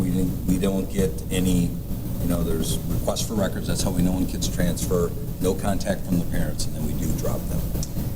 So when we don't hear anything at all, do we send somebody to their house to say, hey, where's this child? This Yeah. child's gone Terry missing. Strong used to do that, go to the house. Mr. Strong, Mr. Strong. Yeah, we have done well visits. That's what we Yep. call them. So, before the 10-day, obviously you guys are trying to get this, I mean, maybe, do we make things stricter? Like, you have to come from in front of the board. You guys are hit this 5-day window, or you're at the 7-day window. You need to speak to the board, or do we, I don't know, have a committee? Like, Ms. Trustee Winless had a great idea, if you want to talk about that, about having like a, or should I shut up? Yeah, no. Like a truancy, like, group, I forgot how you said it to me, but. It wasn't even, I think we learned about it at one of the MHSA conferences we were at. No, that's Head Start. It's MASB conferences we were at. And they talked about like an accountability, like an attendance accountability officer with like a social work background, not like a police officer background, and a board member and a parent going to do the well visit and just talk about the support that they do have in the district and how successful that has been with turning their truancy around. Yeah, I that would be like good. that idea. And I would be willing to go. Yeah. Yeah. Not opposed. And I remember that one. It was the teachers supported the staff, and they went together because the teachers, they felt that by doing that, they got more engagement at the beginning of the year and showing face that they were invested in their students. So that helped them, like at open houses and stuff like that, that the parents were more involved in their child's education, knowing that somebody was going to be stepping up for their child other than them. So holding them accountable and making sure that their child was in good hands made them feel more secure and invested in the school. But what if they live outside the district? Still go. Yeah. They still go. That's Still go. Still go. They met at like Opposed. coffee shops, libraries, like safe Yeah. places. It was like if they didn't feel comfortable at their house or Right. whatever, so. Make people feel like they matter, like your kid matters to us. Yeah. Sometimes that's what it takes, I feel, is it's not just another district you're in. Your kid matters. We want, let us, help us help you. I'm a social worker, I'm off with that. Yes, right? Yeah. Yes, absolutely. That's something to think about. Oh. Oh, and they also said to reach out to like local colleges to get like students involved because they need the hours anyway, and they're training to be teachers. So that gave them experience on hand too.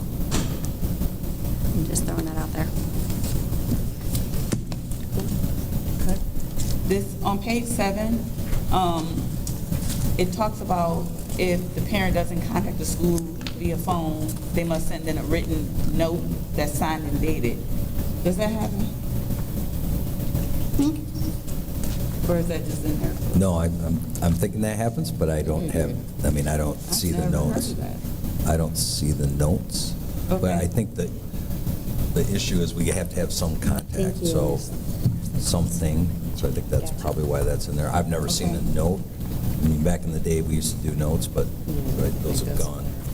And then this part that says students must be in attendance for more than half of the day to attend extracurricular activities. We do that? They're supposed to be following that, yep. Okay. Yep, So we did it back in our day. yeah. Okay. Which makes sense. If you're out sick, you know, you're too sick to go to something, so. And it did say the tardy bill was at 8:20, so I knew 8:20 on the website was wrong, so I was like, something is wrong. Page 8, at the bottom, under unclaimed children, supervise the student on site until the main office closes at 3:45 or earlier in the case of an early dismissal. The police will be contacted if a student is not picked up or no one can be reached on the emergency card. And CPS, because y'all are mandated reporters, and that's child abandonment. Yeah. You can add that in there, because that's Yeah. exactly true. You're supposed to Yeah. contact both. I do know this one specifically, because I hear about this more than not, right? Yeah. So what we It's try to do is we try, like, the first time or the second, I mean, there could be a time where a parent's late from work or caught in traffic, So right? this is So- for elementary and middle school, This right? is just elementary. It's just Okay, elementary. okay. Yeah, so I do know that sometimes the secretary will stay a little bit extra long, but if we have parents Yeah, that this can, is an event of no contact, which is Yeah. what it Yeah. says. No, that no one can be reached. yeah, That's something that I didn't feel people, just because I was one of the people watching the kids. Just because like I've experienced this myself, like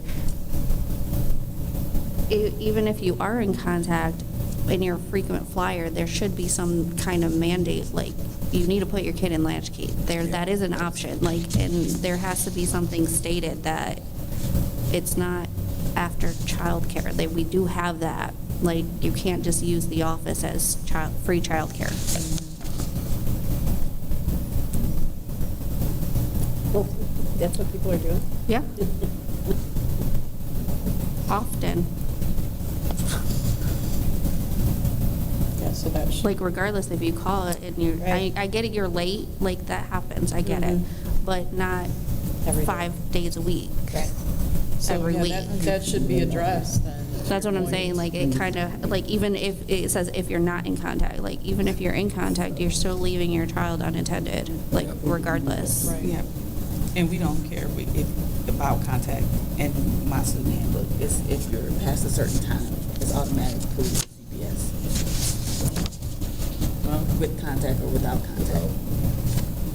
Because everybody else has kids they have to pick up. Right, Other because you're families putting and other stuff. people. Right. So then, to what you guys are saying, that should be addressed. Yeah, so I just made a note, after repeated contacts, we'll come up with some language. The student must be, the parent must make arrangements to place student in latchkey. Yeah. Yes, we can't force the parent to do that, because that's a cost, but Yeah. And then the next one is about the latchkey. I was just wondering if we could put Deb Haskell's name there in front of her email. I was gonna So they ask know about who the that, who contact. that was. yeah. Yeah. Child. I have a question, though, it's still on page 8. on Under page 8. enforcement of attendance, it says it Oh, I got that references underlined too. local attendance officer, yeah. I have that underlined, because I think this was back in the day, the district used to hire an organization or an individual to go to student homes prior to my arrival here, and I think they got rid of it. Yeah, that was like a quick second. Like, that lasted like Yeah, 2 that- months. yeah. Remember that? Yes. Wasn't It'd be a hot minute. Didn't work. We need a different word in there. It's continued tardiness, non-attendance may result in the school contacting, it's not local attendance officer, it's the, 30-something district court Yeah. is what it's put somewhere else. Okay. And then who will take whatever necessary Yep. to correct the situation. So what are we changing that to? district court. It's listed in one of them. When I see it Yeah, again, it as is. we're going Yeah. through, I'll tell you what the Yeah. number. I'll tell you what the number. But the SRO typically is involved at that point as I was well. gonna say, to I do it. thought in the one of the handbooks, it said your SR, contact your SR. But You will be because we got- contacted by your SRO. Yeah, SRO. Yeah. But because we have students who don't live in the district, have we considered talking to the, what's the rec center? To see if we can coordinate something with the rec center? Or the parents can coordinate with the rec center? That's a good idea. So like Because- have the kids go there after school? Right, exactly. But then we'd have to get the kids there. I was gonna No, they say, can walk over there. not young elementary kids. Not for Oh, W Dunford. kids, No, good, I'm sure. not talking about elementary Oh, school kids, middle I'm kids. talking about middle school Yeah. kids, you know. Because it's right there, Richard. But we don't have probably the unclaimed children for middle school. Oh, so it's only for elementary? Yeah, this is Yeah. elementary. We're Yep. the elementary. Is that a tab. problem? Yes. Yes, that's what they're talking about. And Yes. then, and the mom is having the kid go to the office and sit there for the next half an hour until she gets off of work, instead of putting the child in latchkey I every mean, day. so like, obviously, like, See, and that's what I was Or saying. not being picked up Do if they they don't. have, do you all have latchkey in the Yes. schools? Yes. Yeah. Till Oh, 6. So, It's till 6 p.m., so it's pretty generous. Yep. but Compared maybe the to other parent can't schools. afford it. That's good. It's Right, that's what I was gonna It's say, $4 too. an hour. It's pretty cheap compared to other schools. Right, compared to the Right. But babysitter if- across the I'm street. just playing devil advocate. If you're a single parent and you're like, you know, Right. look at the. And you live outside the everything. It's either pay the $4 or deal with the police and CPS, which one? You Also, can't have your cake we're and eat it. paying, there in we're time to pick paying up your somebody child. to stay overtime to watch your kid too.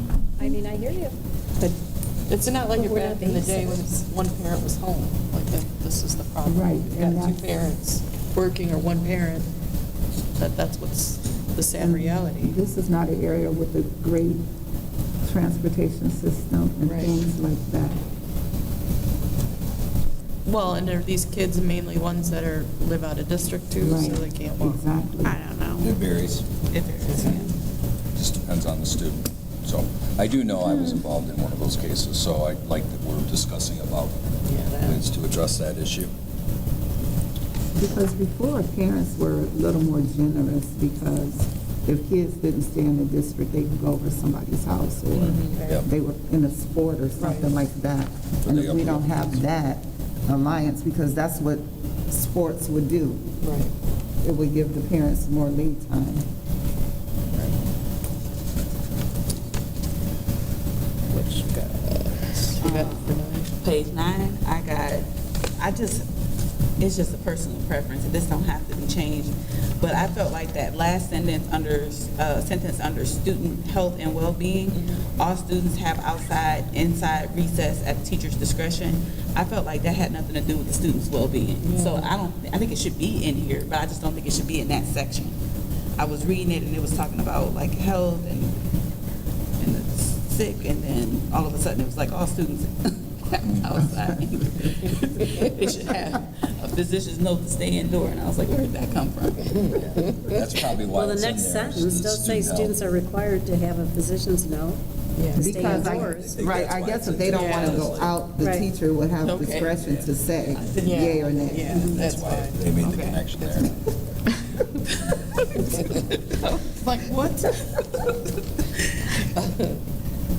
So, you good on that page? You guys good? Under medication, next to the form 55330F1, should available through the main office be in parentheses?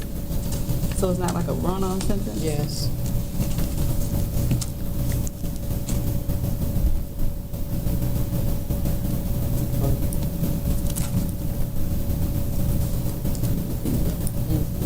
Where at?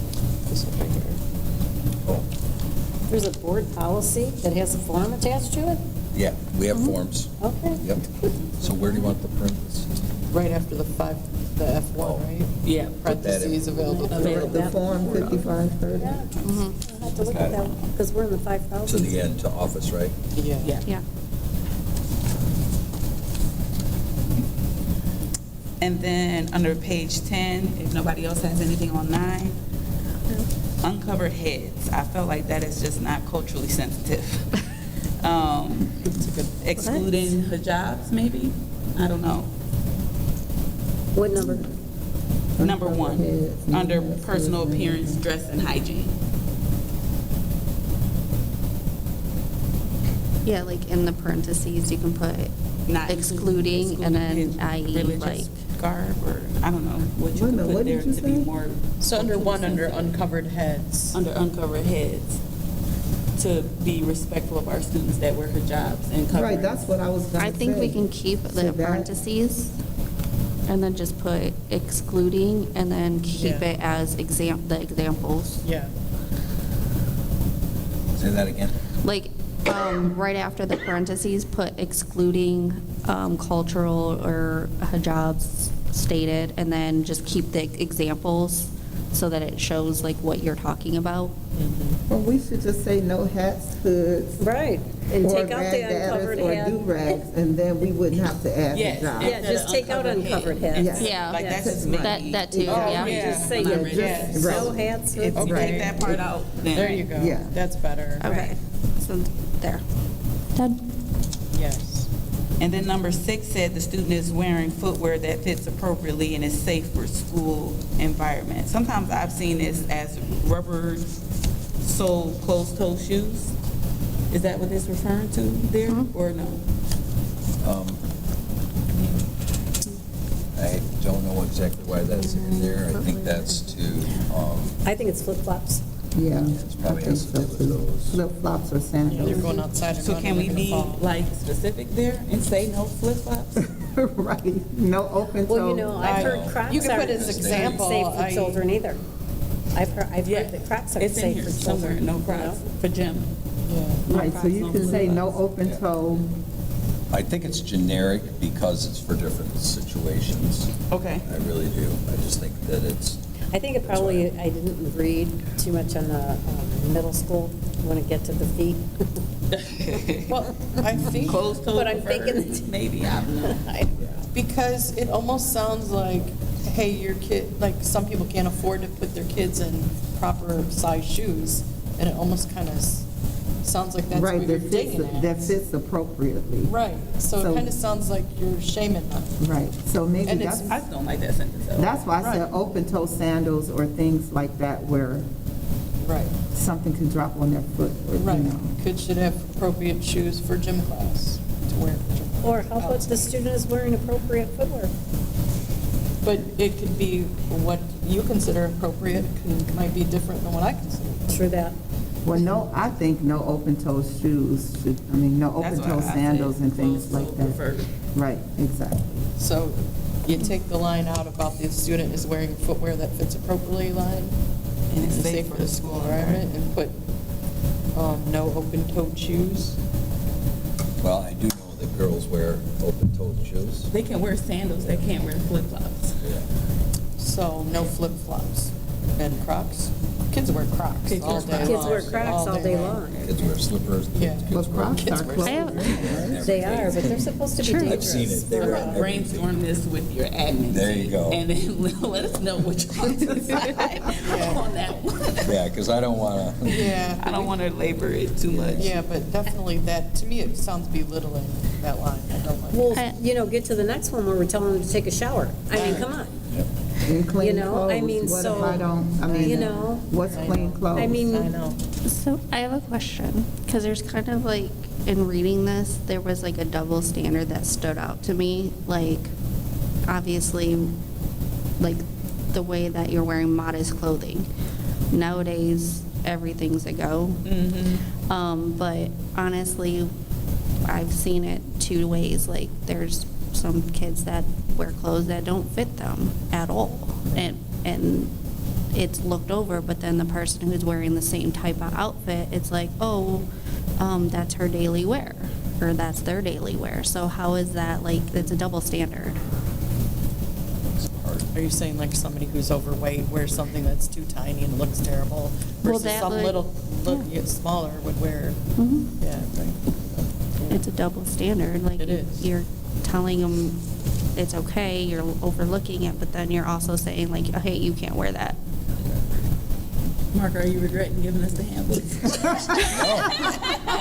no, I'm not. I think we can talk about it. All right. 'Cause I'll find out. I just know kids wear all kinds of stuff because I've seen it. I mean, this Well, like, goes into more detail than somebody like. wears like hand-me-downs from their siblings, and maybe that's all they're gonna afford.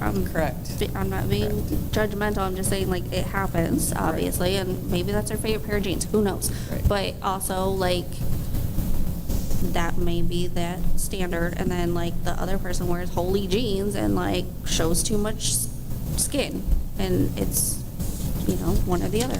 So I will share a story. My mom tells this story to everybody, it's embarrassing, I'm gonna embarrass myself. Like, I have OCD, and when I was younger, I still kind of do this sometimes, I had these one pair of pants that was my go-to. My mom would have to wash them every night, put them on, but I would wear the same pants every day in elementary school. It got to be where they were ragged and whatnot, but I wouldn't, I just couldn't function without these. It was the feel of them, whatever, and she couldn't find anything. So I would come like that with it tattered or whatever, but I just couldn't, that was me, and I couldn't function without that darn pair of pants. Got away from it, thank God, because, they finally fell apart, but, you know what I'm saying? But you have that going on, you just don't know, these kids. We never know. No, you Well, don't. and that's the style too, so kids think it's cool, so.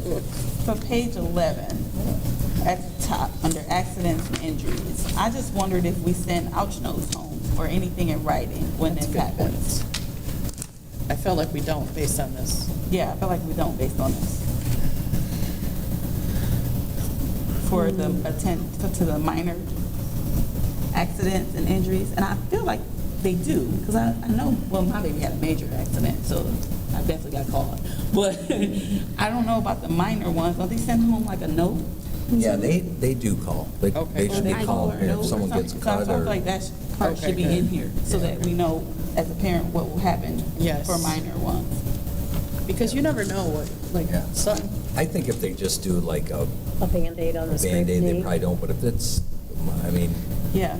Irene Viner is,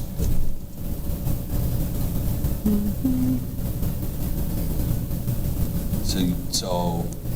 I read a handbook for 3-year-olds, so if you don't think it needs to be there, it doesn't need to be there. Yeah, I think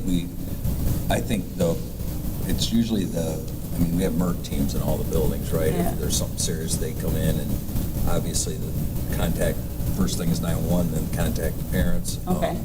So, I think for minor So stuff. for minor stuff, we don't They contact. probably don't, but if it's kids bleeding, I would think, we'd want to call the parents.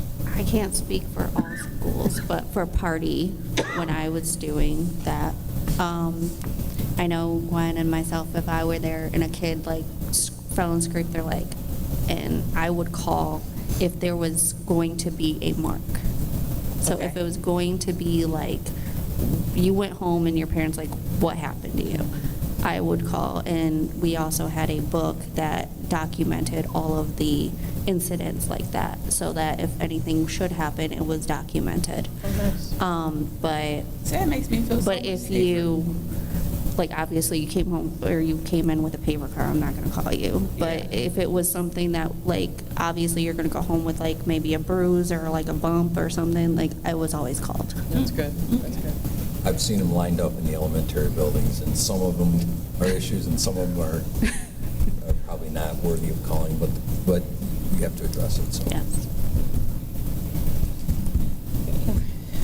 So I have under breakfast and lunch, it says applications for free reduced lunch are sent home. Yes. Does that need to even be there? Because everyone gets No, breakfast and lunch. Great question, we still need to do that. Okay. That's how they determine our funding for That's right. 31A. That's right. Yep, we still need to do those forms, Page 11, 11, sorry. still. Oh, still page Breakfast 11. and lunch. Okay. Okay. but it's free, so it's in the state aid for this upcoming school year. Yeah, okay. Now, it does say kids, they wanting breakfast arrive no later than 8:20, but school starts at 8:20. So kids are eating breakfast. School and- starts at 8:15. Or, I'm sorry, yes, 8:15. So where are they eating breakfast, in the classroom or? Yes, Okay, so they're in the classroom still hearing it. yep. So should that time be changed from no later than 8:20 to no later than 8:15? That's the first time they open the door. It's 8:15, so you Oh, gotta be yeah, at yeah. least 5 minutes. You're late. right, okay, you're right, okay. Not bad. Can I go? Go for it. On page 11, Code of Conduct. Okay, it says, for this reason, a school-wide behavior policy for all students is of highest priority. We should probably list what that policy Right. is, whichever policy, I'm not sure which one that is, because then it ends with, this code of conduct is certainly not meant to take away from the authority of classroom teachers, but rather to make sure that when students are in common areas, the lunchroom, hallway, and playground, they all follow a consistent code of conduct. But it doesn't really say what that is. Yeah, that's what I put. Is there Yeah. a document that goes Yeah, with this? that's what I have. Doesn't So really say I- what this is. Is this a handbook? I think the intent is the items that follow. Student classroom management, student discipline, toys, electronic devices, PCs. They all follow as follows then, or As follows, yep, or school below, or extra- something, Yep, right? yep. Because I didn't You're catch right, it's that. unclear. I didn't put two Yeah. and two Yeah, together. I didn't do that math Yep. either. Okay, all right. Good catch. We need to add that language. Right. So where would we put that? They all follow a consistent code of conduct as listed below, or? Yes. So right on the second page, mark on page 12 at the top, Oh, okay. you're gonna end that sentence with below. With that language, point them to below. Yeah.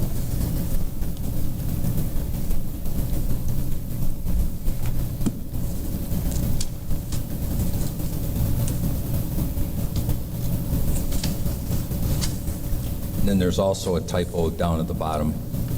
On the second paragraph from the bottom, it should be K5 instead of K8. Yep, I got that.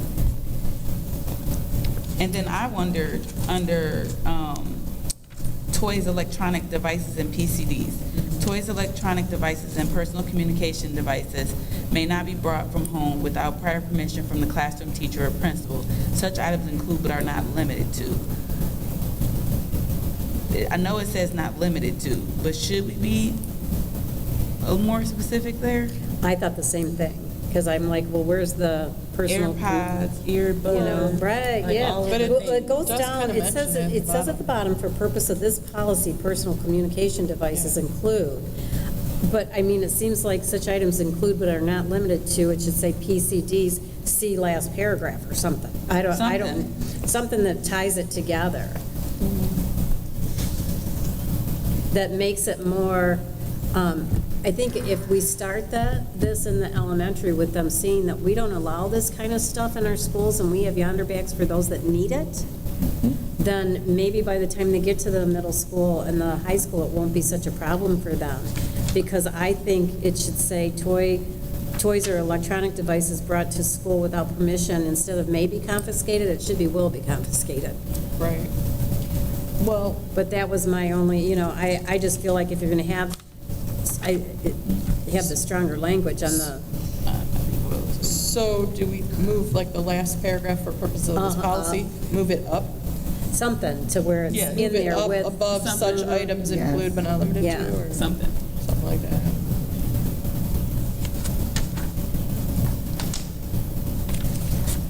Okay, moving How on. about if we move it right to the bottom?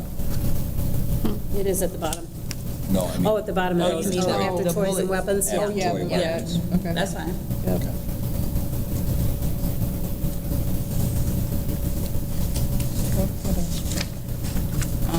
My next sheet to page 14, so want to entertain page 13? Anybody got 13? 14, another preference, doesn't have to be changed. On a case-by-case basis, under choices and consequences at the very bottom, on a case-by-case basis, intervention and assignment of consequences by the principal may include, but are not limited to the following. Can parent contact be first in the bullet section? It's like the last thing to do, but I think it should be up first. Not that these are listed in any order, I Right. don't know, but when I read it that way, I read it like the parents will be contacted last. Yeah.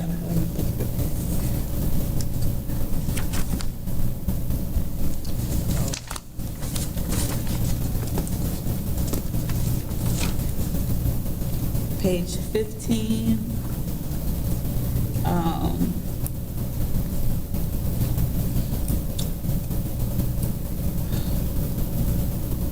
I have a tough time with zero tolerance wording. Because normally when some people say zero tolerance, there's some tolerance there. And I do believe that we tolerate some of these stuff, like not necessarily fighting, but the amount of times you have to bully before something. Intimidation, threats. Of substance happens to you, makes the person who was the victim of it feels like it's tolerated. Yeah. So when we list it under zero tolerance behaviors, it's kind of like a slap in the face when I read it. That's just my opinion, didn't know how other people felt about zero tolerance behaviors. I agree, but they should be zero tolerance behaviors. That's the problem, is they're not. Well, we should just say behaviors and consequences or something to that, because if you say zero tolerance, then they get kicked out as soon as they, zero tolerance means if you do it, You're gone, you're gone. but that's not And the it's case. not, like. It's not the case. Right, it's not the case.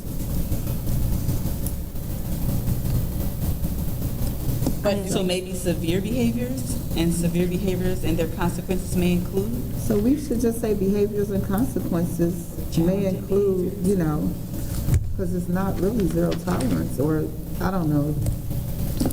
But then you're taking away from, it should be zero tolerance. When you take that wording out, like, I don't know. But it's not. But we need because to be enforcing it. There's That's- like steps of. Right, Oh, due yes, I process. see your Yeah. point. You have to have- You're right, So you're it's right. not zero tolerance. Right. So that's why I I get feel what like you're maybe But we should. in essence, really it is. It is. It is, because I've been mean to you, okay, and I bullied you. And the principal comes and yanks me in and says, we have a zero tolerant policy, but step one, this is what's going to happen. So really, you're called on the carpet for it. That's our zero tolerance of it.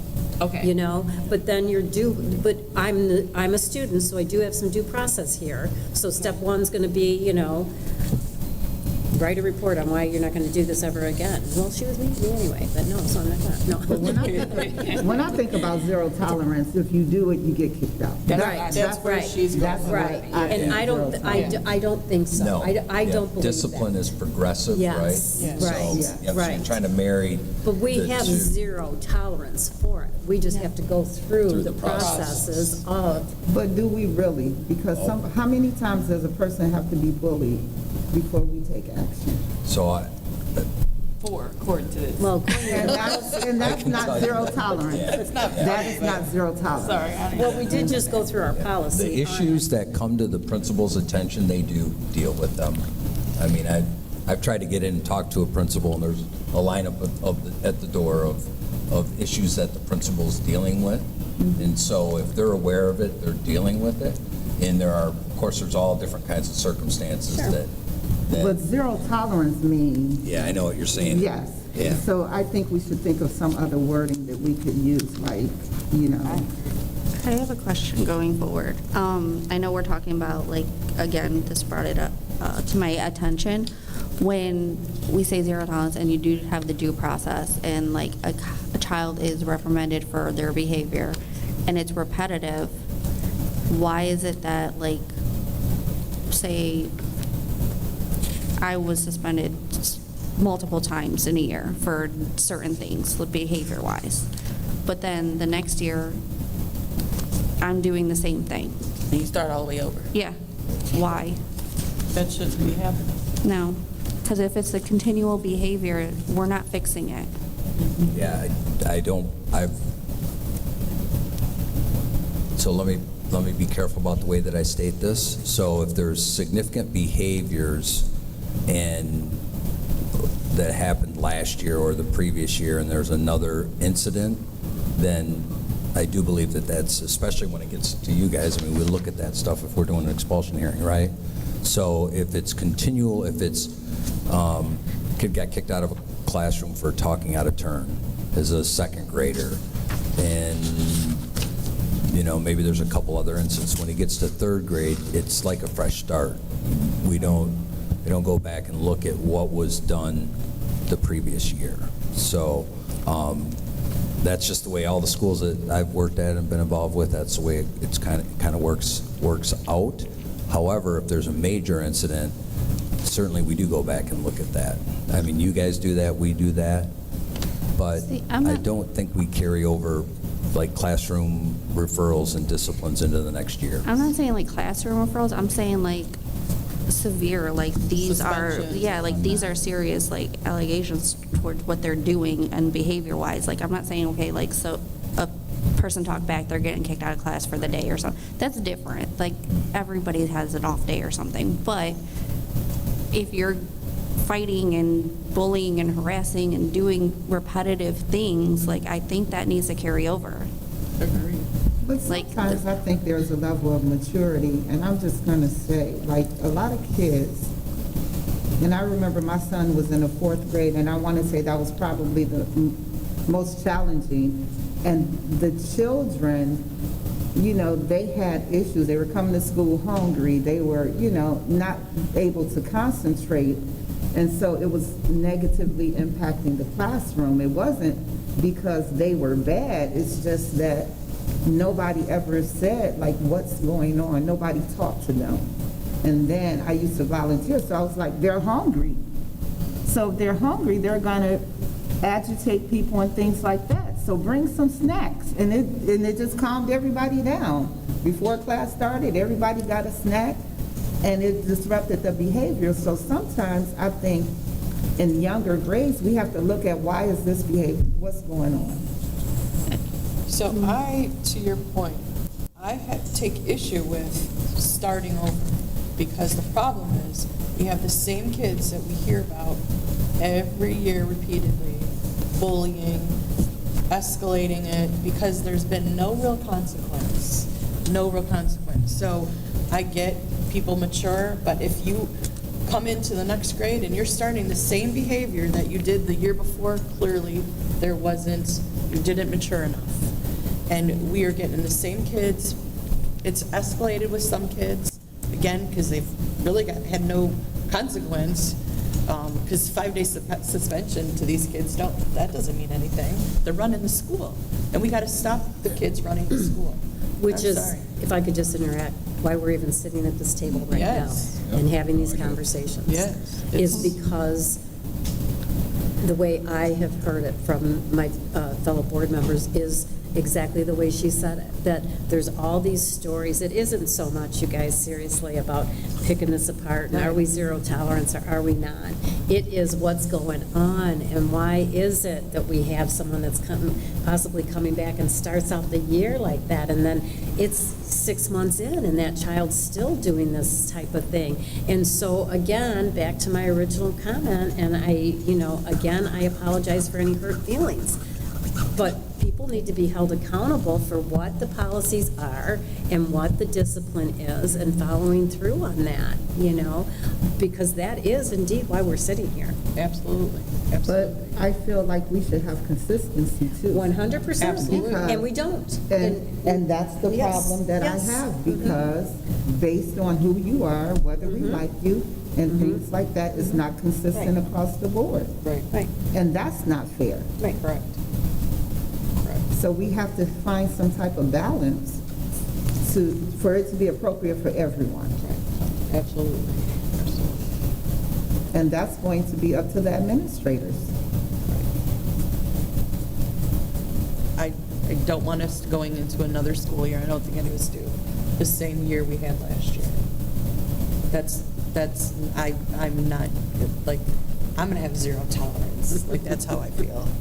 Like, I'm not gonna hear about kids, things going on like happened last year, nope.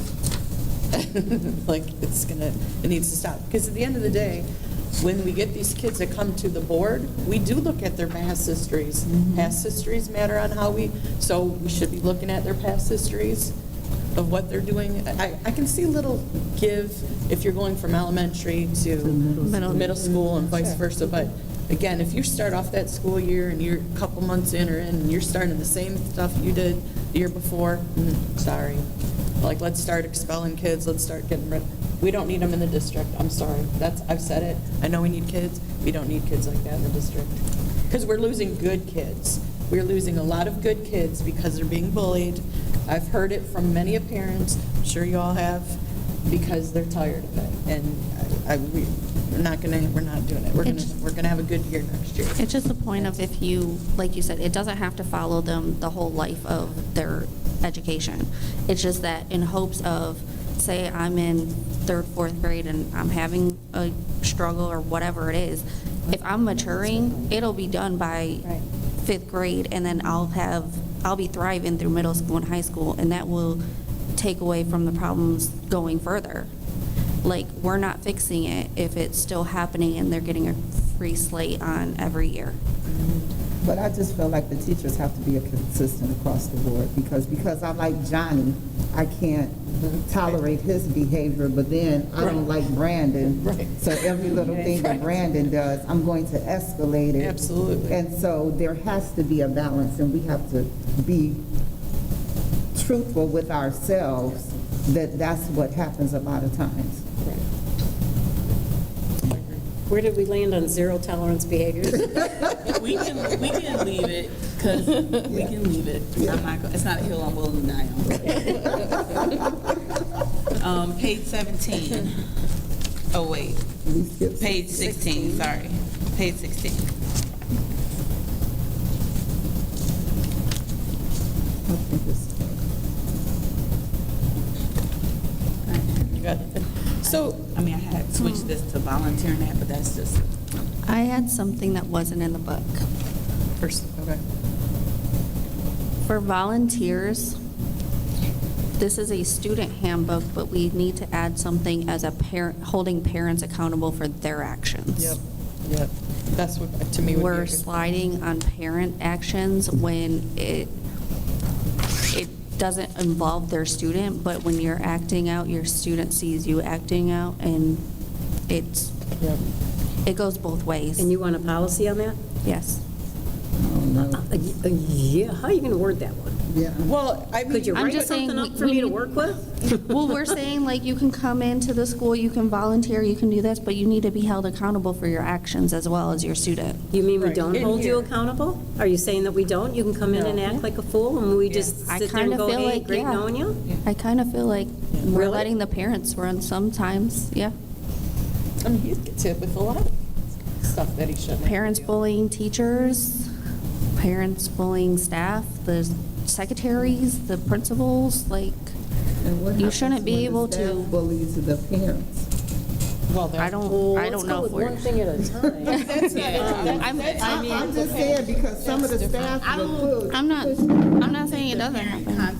Code of conduct should be in the student handbook, but I do believe that there should be a parent code of conduct. And maybe like a parent. Can't we just add parents into the Parents' expectations. Yeah. Because parents' expectations, what we expect from our parents. We I have feel- them do a parent understanding when they Right. first enroll, and it breaks down what you can and cannot do Exactly. as a parent as far as your behavior. So I'm willing to email that to you if you want like a start of what the wording should look like. I mean, how do you feel about that? You get hit with a lot. Like, I know you get a, and that's not fair for him to have to deal Well, with it. I guess I thought we dealt with parents. This past year, we had to call the police, Right. It's not right? So okay. Right. that was a situation that But involved Scott. but this policy is not going to change that. No. You know, if an idiot is an idiot, an idiot's an idiot, you know? Yeah, so that's how, if it gets to that point, we call the police. Right. Yep, and they come in and hand it. But I will say this, many, to your point, Leslie, many athletic events, because that's where, Yeah. Yep. Craziness. I'm referee at the athletic event. so you know. I know. Yeah, so they have, like, when you walk in, signs up, and not that signs change everything, but just to try to focus parents on appropriate behavior. Now, that's like a code of conduct, but it's like in the athletic world, and you don't scream at the And then- volunteer referee that's out there. Okay, so we do a policy. I'll scream that. It's a wonder you didn't get thrown out. I don't use profanity, but I talk stuff to the ref. So we develop a parent expectations policy, and then what do we do with it? It goes where? And we set it where? And how do these parents? When they- We put it on our website, Mark does a video of it? I mean, But think it's about it, kind what of are the we doing same with sense. it? Like, if you're acting out and you're doing A, B, and C, then you have to have repercussions. Like, you can't attend school events, you can't do that. Like, it's already, like, it needs to be reinforced more than it is. Like, not just, oh. Well, I guess it would be helpful that if there was a problem with a parent, we can say, listen, you violated our policy. Here Exactly, it like is have right here." something in Yeah. writing, like, Mhm. this is what We can you're, post it in you're not places going where- to deal with, or something like that. Like, there's nothing that says anything, so they're getting away with it because there's nothing stating that we can do anything about it. Right, And that gotcha. shouldn't matter, though, really. It Really, shouldn't, but, really. I So mean, I'll- obviously, yeah. parents always want everything in writing, that's the problem. So there are specific rules and laws about banning parents from school property. And so because it's a public space and because they have a vested interest with their children there are legalese and legalize that school districts have to follow in terms of having parents, whether you can trespass them or not. There's, you can set up conditions where, you know, if they come on school property, they have to be, like a principal has to be present at all times, or, you know, I've heard of things like that, or if you do come into the school, you got to confine to this area until we, you know, deal with this issue. But there are certain rules and laws about that. Are we able to threaten to kick their kid out if they keep coming to the district?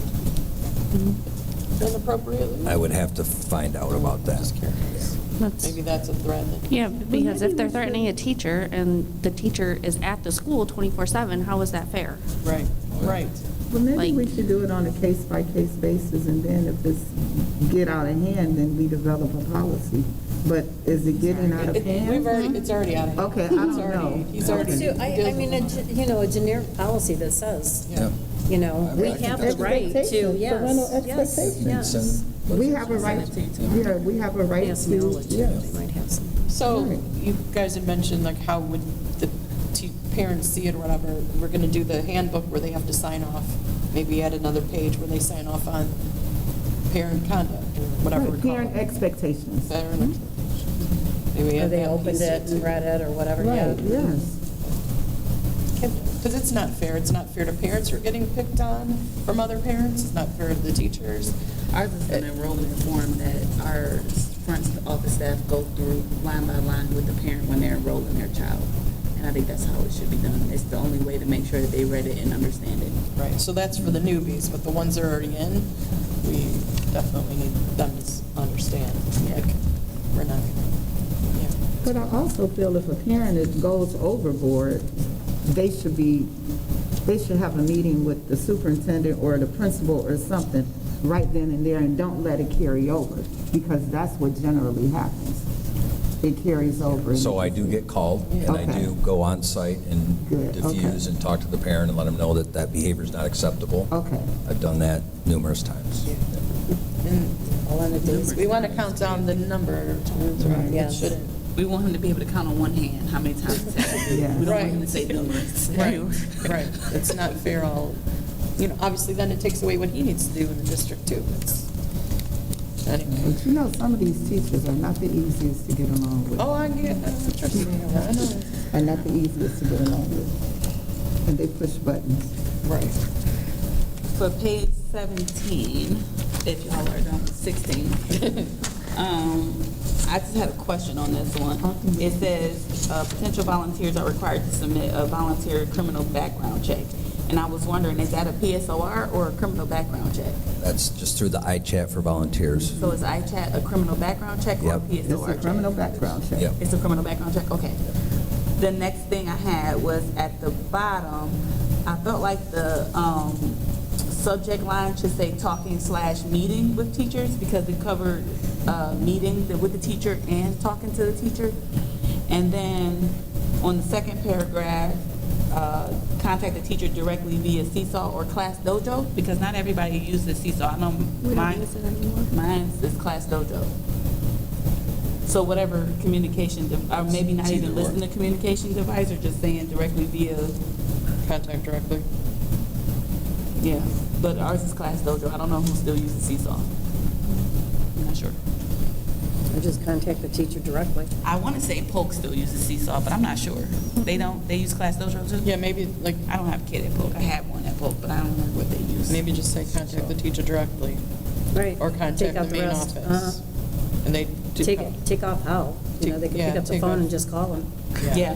Yeah, That ancient thing. yeah. Just saying. Now you have to Menu. text. What's that? Now you have Either to contact the text. teacher Yeah. or contact the main office. Okay. Because that'll keep changing as the things change.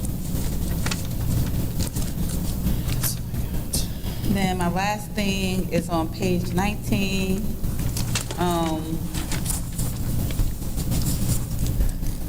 Is this basically, under special needs, is this basically the language that's supposed to be saying that if you need accommodations to attend a school function, that you should contact us? Because it didn't really say accommodations, but I think that's what it's alluding to, that if you need accommodations due to special needs, I did like this. Yes. Yes. please, okay, can we put the word accommodations in there? Like if you need accommodations, or I think Instead of that's saying reasonable. special needs, And if need you are accommodations a person if with. you're a person who Just need needs a wheelchair. accommodations. Yeah. Who need accommodations. Yeah. And would like to attend one of our school functions, please inform the office at least 24 hours in advance. I think that would read better. Is it And then parent? change it from special needs as the subject to accommodations. Accommodations, I like that better. Yeah, I did like that. We did one. Yay. Okay. So, do we want to go backwards for a second. I know we're at 8:15. Do we want to look at, since Susan so lovingly printed the truancy, do we want to look at that Yes. real quick? Yep. Just the Yeah. attendance. Yep. Yes. We're going to look at that, which is the 5,200 attendance one we're looking at. And this was revised in 2020, so it's not super old either. Right. Right. So in that second paragraph, we should list what 5223 is.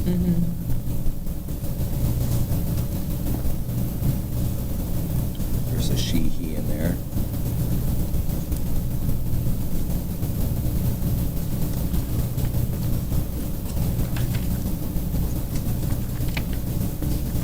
So this is the one I feel like truancy should be in this policy. Like if we're talking about attendance, how do we not talk about truancy? Do we have an issue with truancy? Yes. Yes. Yep. Yes, we do. Oh, wow.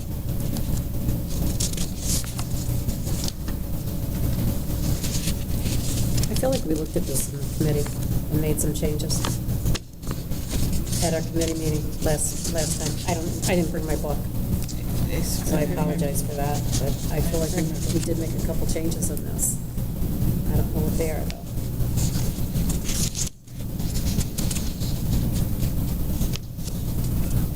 Intermediate school district made me think of it. Yeah. We made those changes in the policies that were, Just at the last policy meeting, I feel like we Yeah, we did. reviewed this. yeah, it wasn't this one, but that was a couple changes that we had to make. Okay.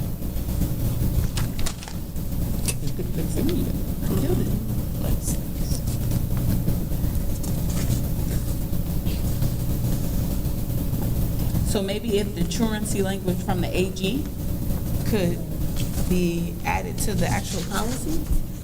What do you think about that? From the AG 5,200? Yeah, AG 5200, the truancy language on page 2.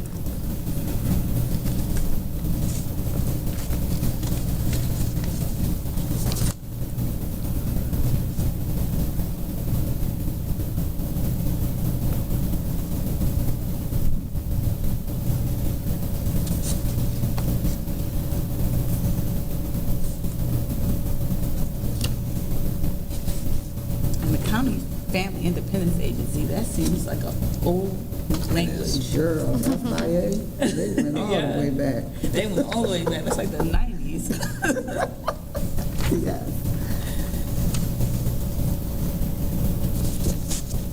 So where do you want the truancy part at the end? Yeah, I think you could just add it right at the end, just so we have So a what are you policy saying? that addresses truancy. I'm looking It's at the just policy.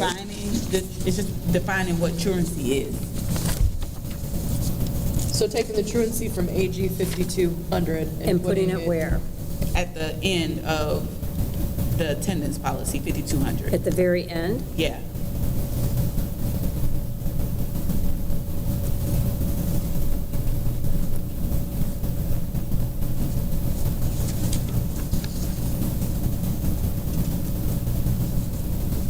Okay. Do we have a truancy issue here? Yes. Yes. No, I said the same thing.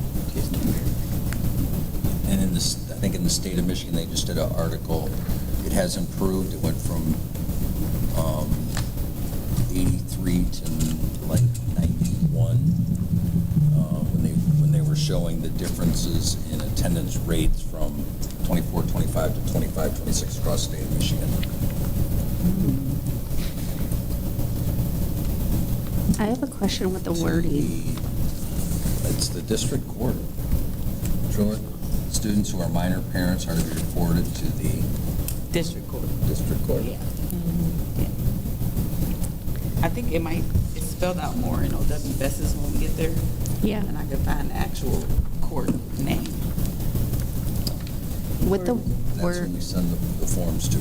on the policy with the wording right before, at the end, it says the board may report. Where you at? On the policy, on page 1, the, second paragraph before AB, it says the board may report to the intermediate school district infractions. Yep. The last sentence says repeated infractions of board policy require the attendance of enrolled students may result in suspension or expulsion of the student from the district. Can we change that wording to like dropped? Like they shouldn't be expelled She's or on the top. suspended.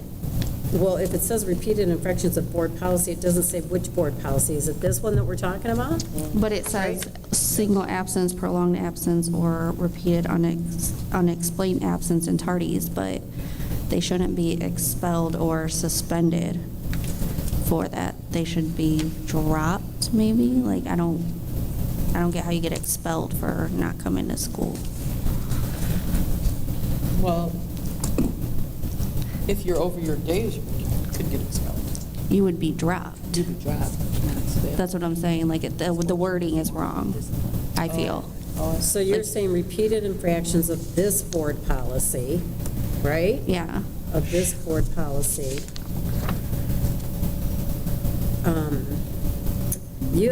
I mean, are we wanting to take it out? I was saying maybe reword it. Because I don't see how you can get suspended or expelled for missing, and it even says for illness, recovering from so I don't see how you can get expelled if I'm sick or, Right. I don't get it. That just sounds weird to me. So using the same language that's in the elementary one that we just went through where it says you may be dropped. Yeah, that's what I was, But I think that paragraph is for prolonged. Right. Yeah, And then talking about it the here, board, the repeated one at the infractions, end that's what we're talking says about. they will be excused. Right, right. So- Repeated infractions of this board policy. Or really, it's the repeated infractions of single absence, prolonged absence, repeated unexplained absence. It's repeated infractions of A, B, and C above. Right, Uh-huh. not below. Don't like the wording.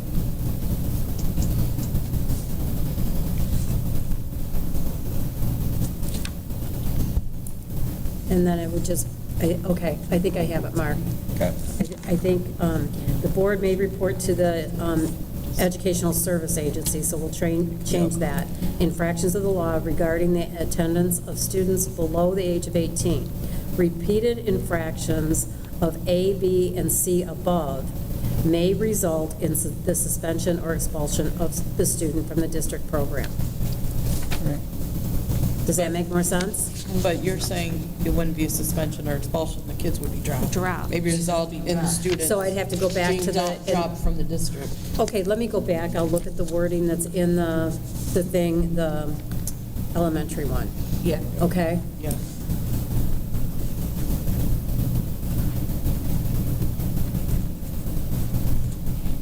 And next policy, we'll review it. Yeah. We'll review it before it goes to the board, okay? Okay. Yeah, but I do think we need the suspension in there because, I mean, that could happen.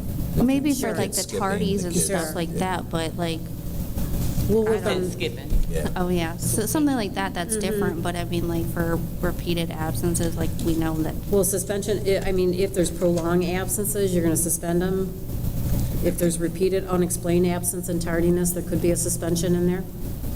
I was thinking that's what I more don't of feel the right. single absence where a kid's skipping, It's skipping, right, okay, gotcha, not so much the prolonged absence, right? right. Okay, To verify such statements and investigate the cause. So, right. We'll spend some time rewording that a little bit. Are we good with this? All right, so it's 8:25. Do you guys want to go to 9? I'm good to go home. You're good to go home? Yeah, I mean, you know, my baby said I had a long day. Okay. Could I make a suggestion? I mean, Absolutely. 1, 2, 3, yeah. If everybody wants to stay, though, I'll feel bad. And I'm the fourth person, so I kind of have to stay. No, it's 4 of us without you. 1, 2, oh, that's right. Yeah. Okay, good. I was going to say, next week, we have policy. I could forgo policy if everyone could meet at 5:30 and do the rest of this and do a special study session before that. I like that. Or, I'm good with that. you know, and we can just cancel policy and pick up where we left off, because we Okay. still have some work to do. Yeah. Or there's also August 6th, we have the student discipline, which I don't know if everyone has said they can do that, but we could do study after that. Yeah, You know, we'll have maybe, 4, obviously, for that, yeah. so, Right. I don't know, To I keep was it just trying to give you some dates that Right. people have already hopefully committed to. Right. Yep, I think I know it'll at be least 3 of us The have 4 been. of us for August 6th. Oh, you might be late. For I what? won't, For August 6th, I think it would be the I 4 won't of be us. here. Yeah, it just depends on, you know, Right. my babysitting and getting Yeah. done and home Yeah. and making myself look like this. We can set this up on August 6th. Well, maybe we could just go through and. Yeah, or, when I mean, we meet, can do the then- policy at 5:30. Well, So do you guys want to end now? You guys good for ending? Okay, so we're going to end Yes. now. And we'll meet up at 5:30 on August 5th? We need to do public Or August? August, no. August, August. August 4th. August, which one? August 5th is our board policy and board meeting. Okay, August 5th, okay. So instead of doing the policy Policy, meeting we'll at cancel 5:30, policy. and we'll do another study Study session. on the, and we'll August pick up 5th. with You're gonna be OW gone. Best in Annapolis. I won't be here. Right. Mary Beth won't be here. But Hold we on, will is For have the next 4. board meeting. Is it And before the Derek, board meeting? hopefully. I thought it was the 3rd. Board meeting's the 5th. I thought it was the It's a 3rd. Wednesday.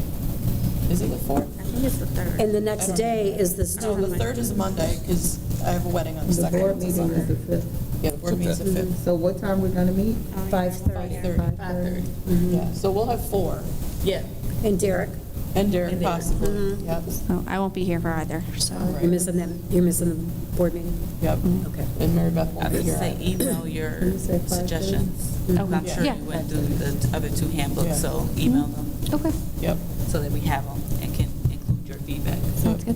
okay, all right, so we're gonna Move on with move the on agenda. with public comment. Do we have any public comment? Anybody wishing to Anybody? address the board? All right. Adjournments. Be it so resolved that the board adjourns the meeting at 8:27 PM. Motion. So moved. Moved by Leslie, supported by trustee Anderson.